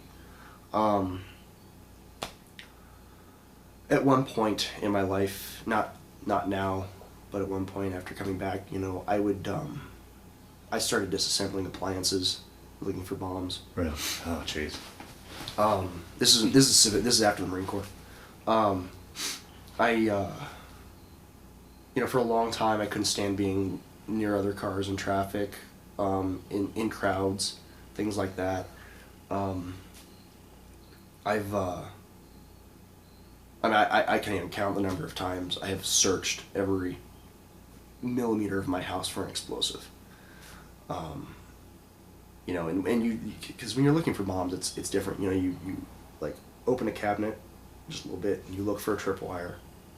Then you open a little bit more, you look for a tripwire again, and you look in the interior of the cabinet and look for booby traps and crap, you know, and then you start just very meticulously moving things around and looking for things. It takes forever. So, yes, effects. Like, you know, the panels on your outlets, you know, I've gone to just plug something in like you would any other day, and then I stop, I'm like, is that going to blow up? Really? You know, so I pull the panel off, and I have to look at it, and then I have to count the wires and make sure every wire belongs there, and if they don't, why? You know? So there's obviously the mental or emotional effects of the war. I mean, did you get any sort of treatment for that when you got back? I mean, did you feel like you need to? I mean, and how do you feel today about it? Has that taking off covers, is that weaned, or are you still doing that, or how? No, I'm not. I still think about it all the time. I'm always looking around for things. It's called deviation from the baseline. So, let's say it's an 85-degree day, and you're in a shopping mall. The baseline would be people wearing jeans and a t-shirt, shorts, you know, Hawaiian shirt, things like that. Someone wearing a trench coat or a parka is a deviation from the baseline. Okay. Then you identify that, and then you start looking for other indications that there's something wrong.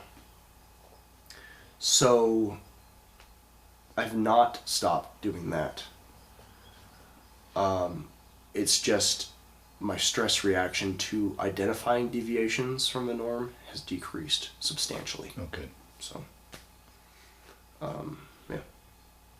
Do you have anything in the way of nightmares or flashbacks or anything? Is that are you able to put that behind you? Not anymore. I had a couple flashback type events where it was less that I actually thought I was in Iraq. I mean, I was cognizant of where I was and what was happening. It was just that all the threat and everything that goes with being in Iraq was wherever I was at that time. So, you know, every vehicle around me was a possible vehicle-borne IED, and you know, every person around me was a possible human-borne IED. Yeah. It's all bombs for me. You know? Yeah. I'm kind of bomb-centric now. You know. So I've definitely, had panic attacks and stuff, and had moments where I was just convinced that there was a bomb in, so-and-so a place. Because in Iraq, whatever that was, I mean, that was a clear-cut indication that that was a bomb. Oh, phones ringing. Not cell phones, landlines, that old, like the physical hammer and bell dinging, that ringing drives me insane. Really? I can't stand it because they would detonate explosives with those things. So, yeah, that drives me to this day. Wow. Well, you don't encounter those a whole lot anymore, yeah. So it's not something I've been able to work through. So, yeah, if I hear one of those, I'd go absolutely bananas. Like, I just gotta leave the area. Huh. So. Wow. Yeah. Wow.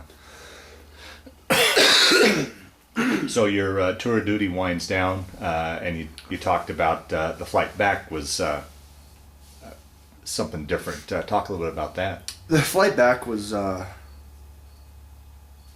Well, before I go into that, can I talk about OIF 3? Oh, please. Yeah, please. Is that Yes, okay? yes. Yeah, absolutely. Yes. So that was really my first half of my deployment. Oh, okay.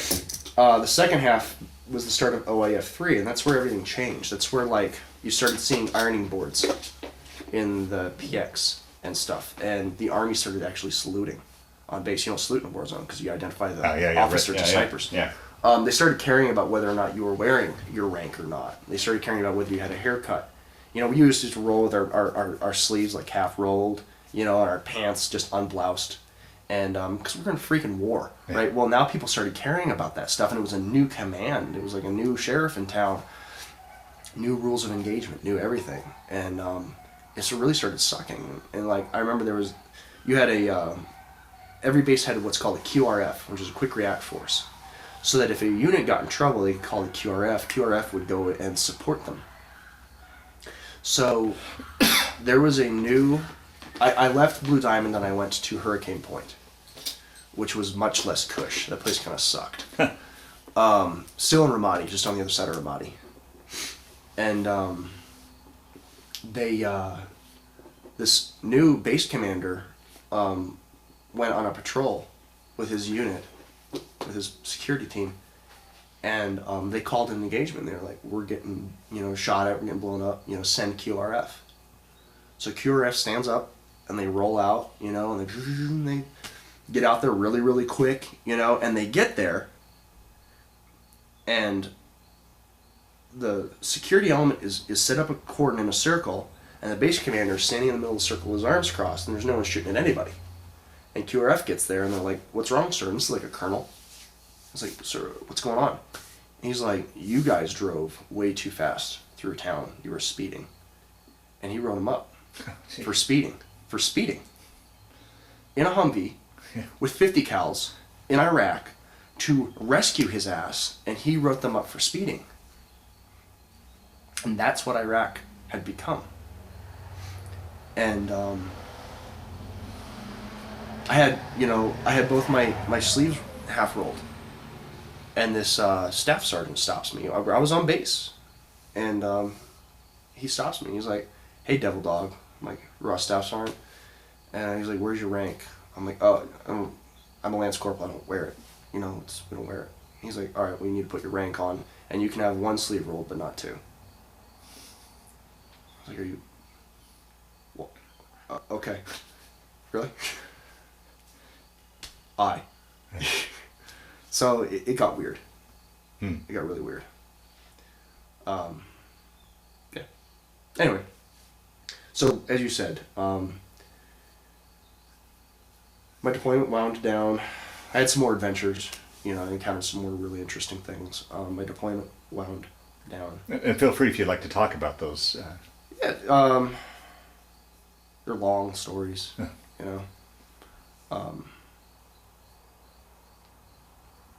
But anyway, it took about 3 weeks from the point of time that our deployment was over to where we actually left country. And it was, again, living in tents, living in hangars, dogs barking, no sleep, and everyone's wore out. And Marines and Air Force living in the same space, it's just never a great idea. It's weeks before we could leave. So finally, they got us on a plane. And it was June, so it's hot. And I mean, it was like, I'm not even kidding, 130 degrees when we left Iraq. And I remember it was really funny. We get on the plane, we see the cargo door close on the desert landscape, and then we fly and we have a layover in Germany.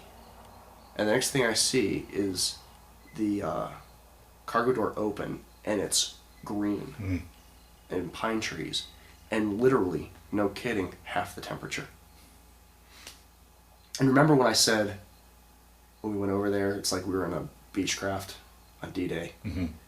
It was funny because when we left, we had taken the sappy plates out of our armor, like, which you weren't allowed to do, but our armor was basically would not stop anything at that point. But we didn't care anymore. We were tired. Everyone was dusty. You know, when we got there, we had just pounds of gear dripping off of us. And when we left, it was slick. Like, all the gear had gone away. We got on the plane, you know, door closed, vests off, gloves, blah, helmet, and we, you know, lounging all over the place, sleeping. It was in stark contrast. Wow. It was funny. So yeah, so we, you know, go to Germany and, you know, lay over there. It's half the temperature. It's green. It's beautiful. It's Germany. Not allowed to leave the base, but it's cool. We hung out on base. And finally got home to America. It's funny, I don't know why they don't love advertising the movements of canine units. So, you know, the whole thing with like the infantry units or whoever coming back, and they've got the bus and the police escorts and lights and siren, everyone's all excited to see them come back. They like sneak us in and out. Like, we always move at night, and it was like an unmarked panel van picked me and the other guy from 29 Palms who deployed up, you know. We load up our bags and our rifles and our pistols and our dogs, and, you know, there's one other Marine from our kennel driving us. It was like one unmarked panel van rolling back to 29 Palms in the middle of the night. Wow. And that was our return, which is fine. Yeah. But that's, you know, that's kind of how, again, we're solitary units, and that's how we rolled. Yeah. So that was it, and we were back. Was there a sense of relief? I mean, in your mind, it's like, after all I've been through, thank God I'm home, I made it, or?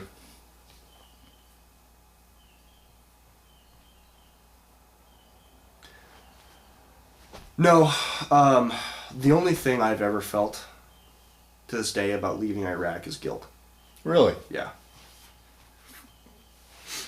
Survivor guilt, or what?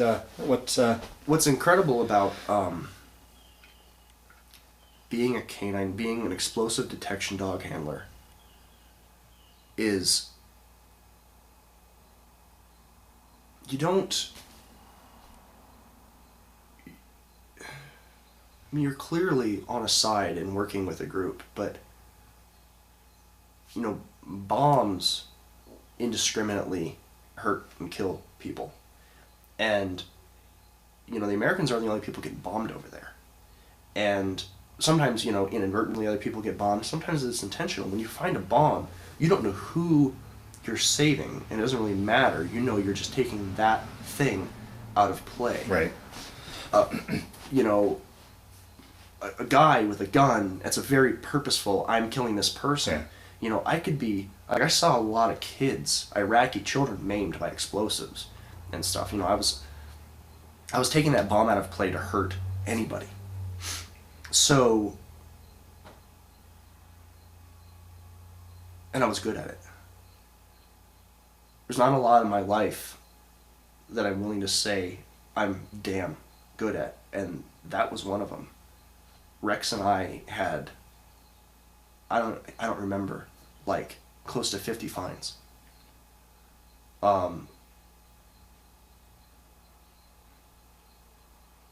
We were damn good at finding bombs.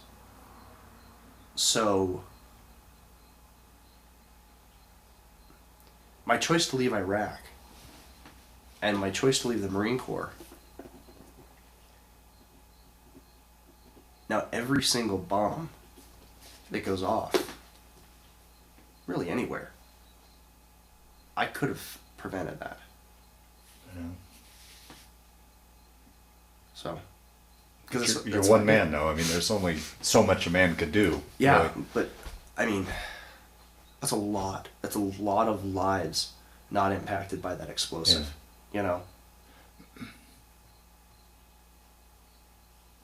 And there's a potential I could have prevented that explosive. So. Have you been able to come to terms with that guilt, or are you still No. carrying that still, really? Yeah, that's if I had to identify an effect this whole experience has had on my life, it's my guilt over leaving. Wow.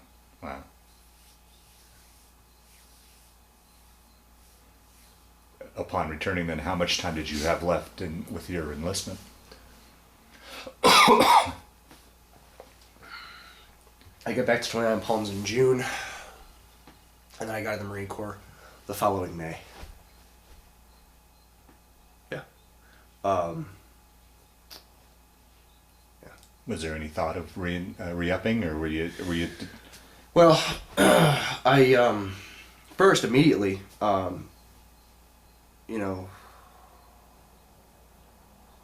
probably 5-6 weeks after I got back, there was another deployment to Iraq, and I volunteered for it. They were going to send the next guy in the rotation, but I was like, no, I'll take it. And so they were going to send me, and initially I had tried to stay in Iraq, and they said, you can stay, but your dog has to go back. He needs time off. So if you stay, you're gonna just get attached to an MP unit. You won't be a canine handler, and someone else will get your dog. Well, that wasn't an option. Yeah. Okay. Yeah. So so I went back, and then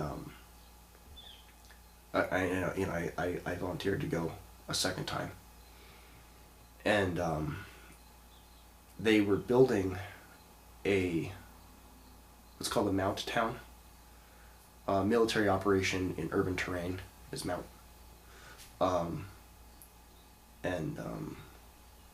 They built basically an Iraqi village in 29 Palms, and they had Arabic-speaking personnel living there, civilians, to just train infantry units.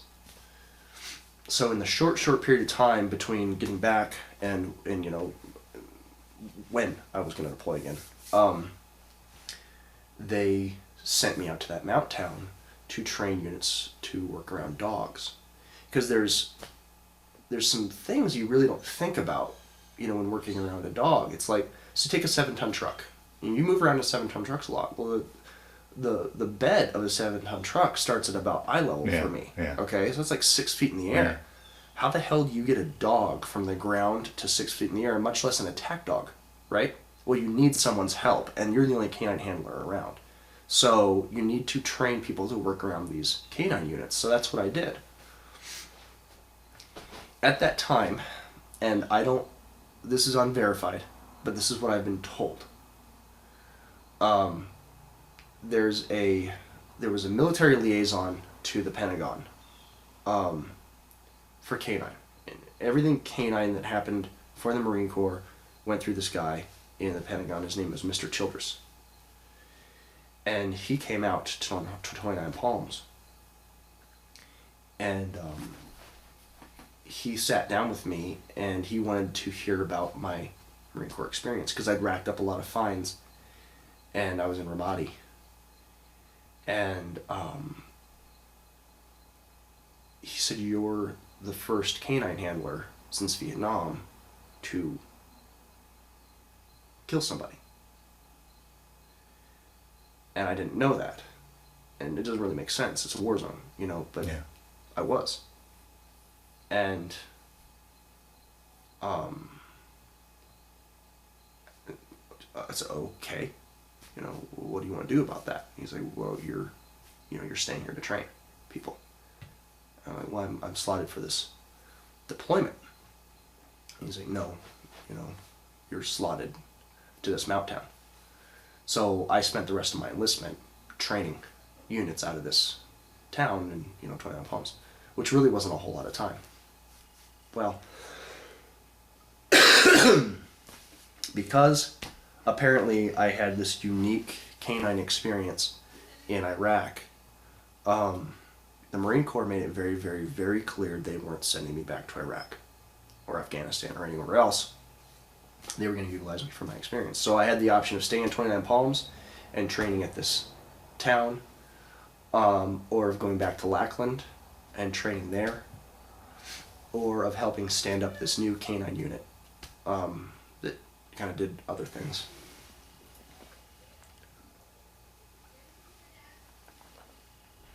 So they gave me those three options. So I wanted to go back to Iraq. So I took option 4, get out of the Marine Corps and sign on with Blackwater. Oh, wow. As a canine handler. So I figured, hey, I'm going to get paid more, do the same thing, and I get to go back to Iraq. And keep fighting bombs, which is what I want to do. And so I did that. Got out. Which, in retrospect, I should not have done. And went to work for Blackwater. Well, the grass is always greener.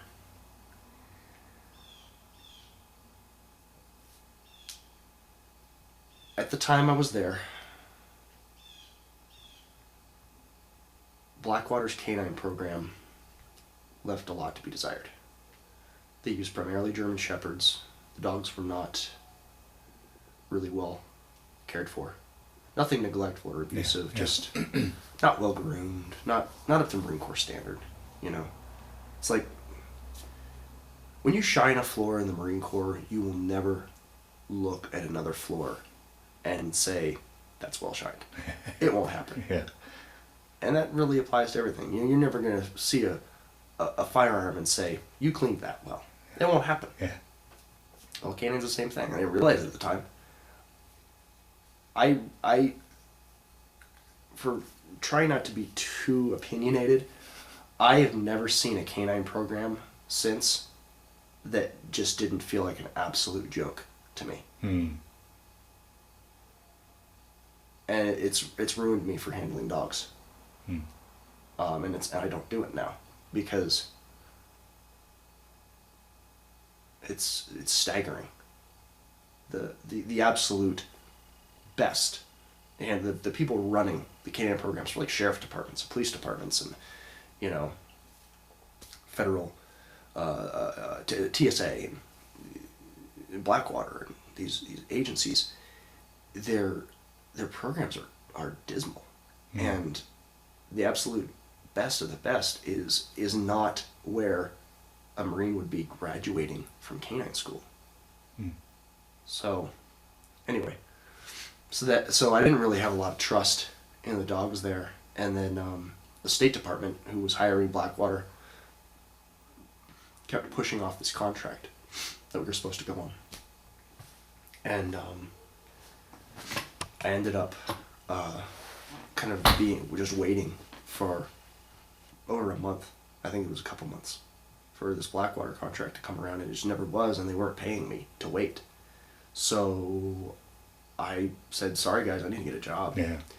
So one of the Air Force guys I had been deployed with, Gabriel Griffin, he had gotten out shortly before me, and he'd established himself in Knoxville, Tennessee, working for the National Nuclear Security Administration, handling dogs for a private company called Canine Search on Site, and just searching vehicles coming in and out of Oak Ridge, Tennessee, which is where the Manhattan Project was. And it's the largest nuclear arsenal as far as materials and stuff in the United States, not the world. And I guarded that thing, and it was kind of a depressing canine program, and very homespun. They kind of really had their own way of doing things. They used a lot more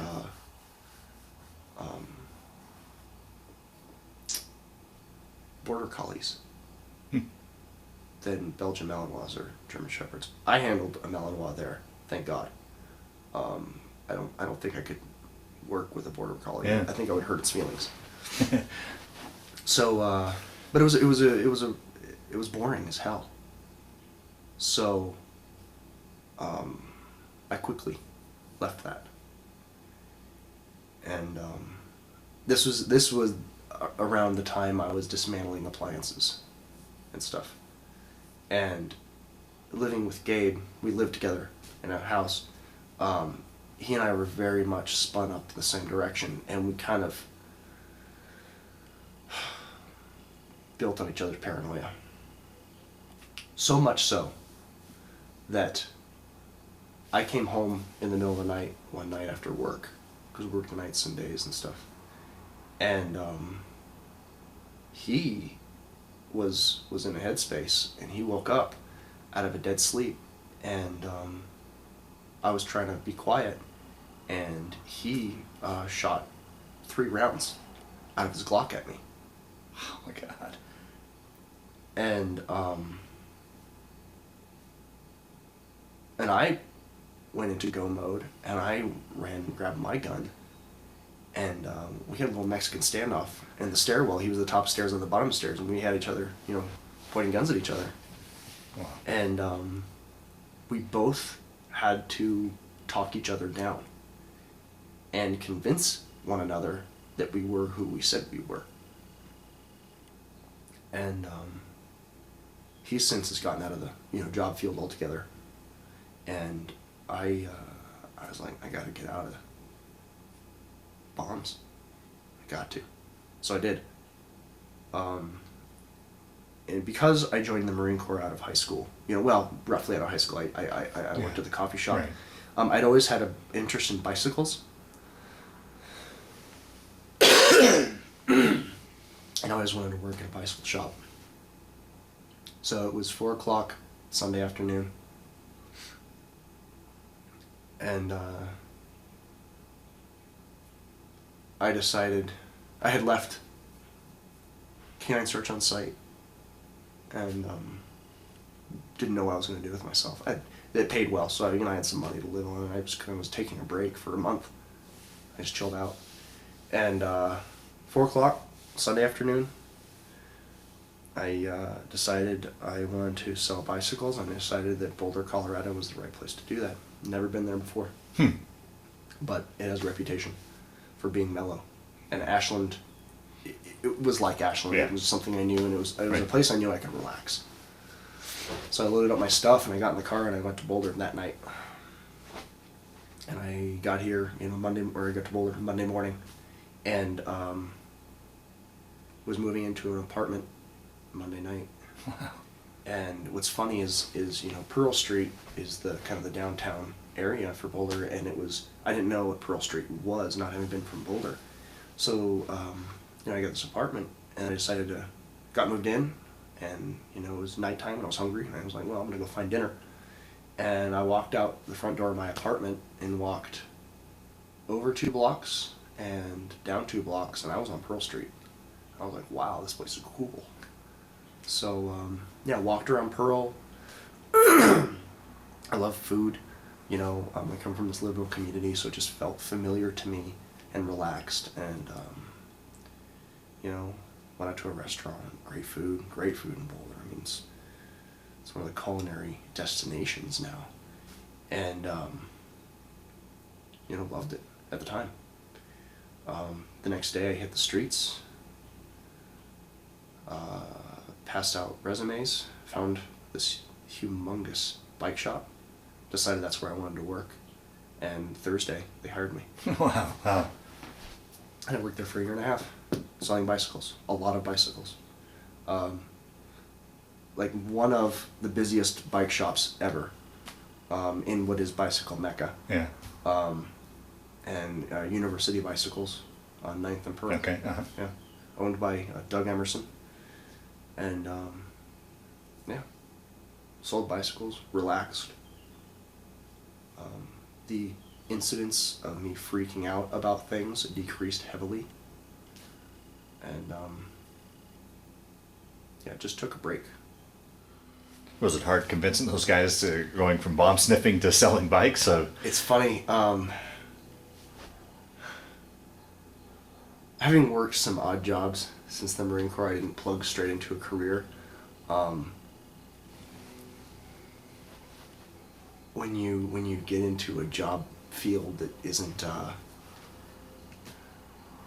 military explosive oriented, it's really funny watching the reaction of people reading a resume. Yeah, right. You know?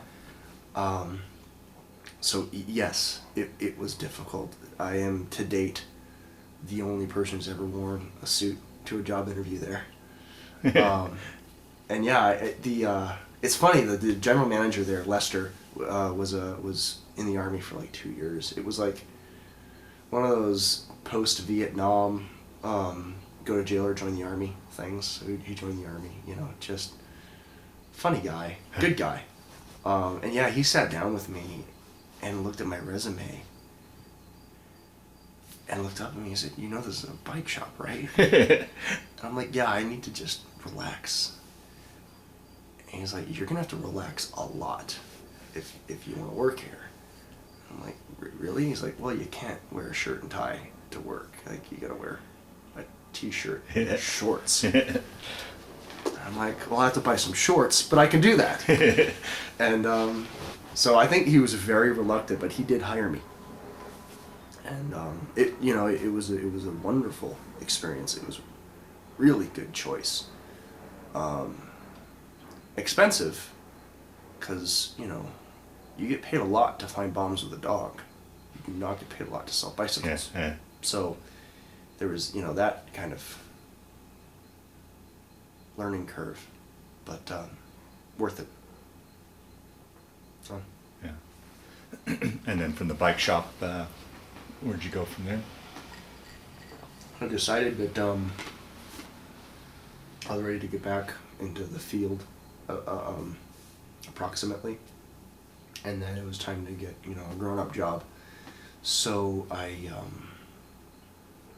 applied to Boulder PD because still at that time I really had a positive opinion of Boulder and felt like it was a really nice place to live until I worked for the city.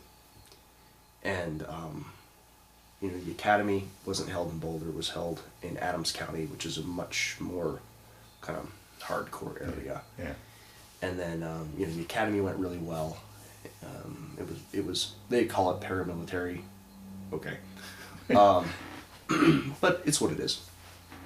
And then you go to Boulder. Like, they hire you, send you to academy, you come home to Boulder, and they've got this combat veteran Marine who's used to making autonomous decisions quickly, trying to police a very sensitive clientele. And it was a terrible fit. And it was made very clear, very quickly, that I was very unwelcome there. Wow. And my career as a police officer lasted less than a year. So I left the PD. And moved, and then at that point kind of learned a little bit more about Boulder. I'm no longer such a fan. Still liked Colorado, but wanted to be out of the Denver-Boulder metro area. So really that leaves Colorado Springs in the south or Fort Collins in the north. Mm-hmm. And Colorado Springs, you've got all the Army down there, so it's kind of going back to that military experience, which I had gotten away from. So I went north. So ended up in the Fort Collins, Loveland area. And worked a couple of odd jobs until, I guess, I have no idea when this tape is going to be seen in the future, what I will be doing. Mm-hmm. But right now, I have started 2 companies. One is just doing firearms instruction to civilians, maybe military and police down the road. And then the second is just as a subcontractor to Pinkerton, which does private investigation and security stuff like that. So I mean that's what I'm doing now, and hopefully those things build and they become very successful. And if they don't, I'm sure I'll land somewhere else doing something else. Yeah. And then 9 months ago on Thanksgiving, a lot of crap happens on Thanksgiving. Right. Yeah. My girlfriend and I had our baby. Mm. And she was born November 24th, Olivia Catherine Spring. Mm. And so, I've got the 2 girls in my life. Wow. Oh, wonderful. Yeah. Yeah. Wow. Yep. Well, Marshall, we'll start to wind down this interview. Is there anything I didn't talk to you or ask you that you wanted to talk about, or any of the stories that have kind of floated to the top that you wanted to talk about, so that ideally we've covered your story as best we can, or do you think we've done, by and large, done a pretty good job of capturing? I think, I mean, there's, God, hundreds of stories. No doubt. But I think that... Got the gist of your experience. That touches base on the experience, Yeah. The explosives really are the focal point of the whole thing. Yeah. Through the years, did you keep in touch? Have you kept in touch with the guys you served with? No. Canine handlers are so solitary. Yeah, right. Like other people very much. Right. Yeah. It's kind of not. It's a broad stroke, but no, I haven't, and as far as I'm aware, canine handlers typically do not, because we don't serve with one unit. We don't build those relationships. Right. And really, the only relationship we build like that is with our dog, and we don't have the opportunity to really communicate or take that dog home with us, anything like that. So you've gotta. It's painful. So you just kind of remove yourself from it, really. Yeah, I guess I forgot to ask you how that was departing from Rex, and is there any way of keeping track of where Rex is, or what? No, I mean, or do you even want to? Is there something you need to put behind you? Yeah, no, I mean, I've got to pretty much accept that I'm never going to see him again. Yeah. He will go through multiple handlers through his career, and I just happen to be the first. He's attached to 29 Palms. He's a base asset, and as handlers come through, he would get assigned to handlers, and they may deploy with him, whatever. That's it. Yeah. I made another trip to New York, by the way, too, for the UN General Assembly, and got to meet the Dalai Lama. Really? Yeah. Oh, wow. I skipped over that. That was after Iraq. But anyway, that was just a neat anecdote. So I got to go to New York twice, which was really neat. So yeah. What are your thoughts on? I mean, there's a lot of controversy on both sides with the war. I mean, being in the thick of it then and now, have any thoughts on our involvement there? And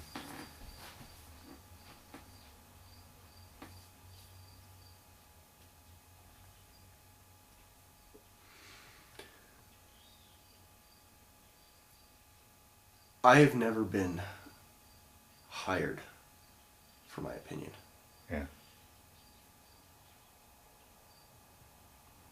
And I have one, but it's not really my role. Fair enough. Yeah. I had a job and I did it. Yeah. And as far as my job was concerned, you could be on any side of that debate, and I think acknowledge that what I did in my day-to-day had value. Yeah. Because yeah. So Yeah. That's my opinion. Very good. I stand up for what I did. Yeah, fair enough. Excellent. Well, the last question I always like to ask in these interviews, and you've touched upon it quite a bit throughout the interviews, how do you think that period of time in the Marines and going to Iraq and everything you went through, how did that change your life, affect your life, play a role in your life? Or I know this last part of this question is kind of stupid, but or was it just simply a chapter in your life that you've been through to date? Up to this point in my life, it affects me every single day. I got out of the Marine Corps in 2006. It's 6 years later now. It's over 6 years later, and I just turned 29. I got out when I was 22.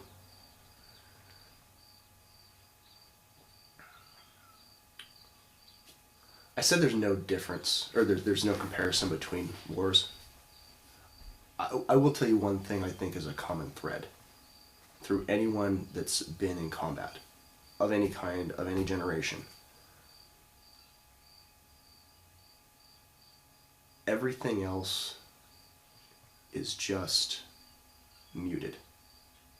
And not necessarily boring, but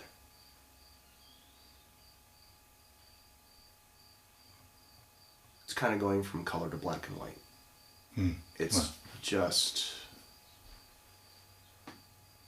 nothing is ever as important. The only exception to that would be experiencing my daughter's birth. Yeah. So, combat and her being born, those are the most incredible experiences of my life. Everything else is just kind of filler. Wow. And it really, honestly, that can be more damaging than it sounds. Yeah. It's devastating on personal relationships. People never understand it.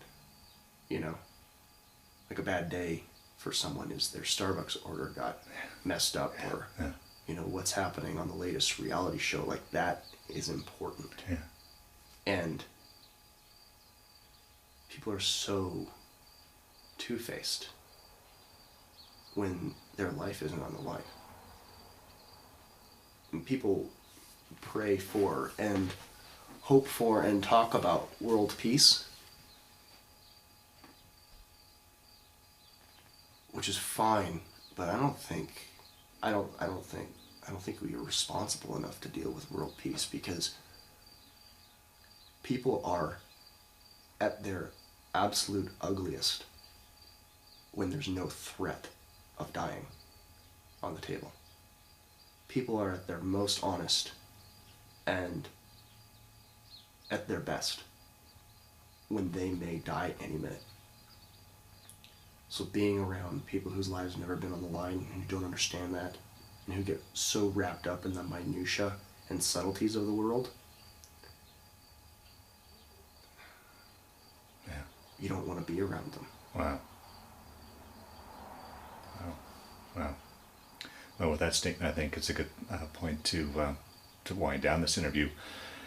I want to thank you for sitting down to tell your story, but just as important, I want to thank you for your service to our country. Thank you for doing this for us.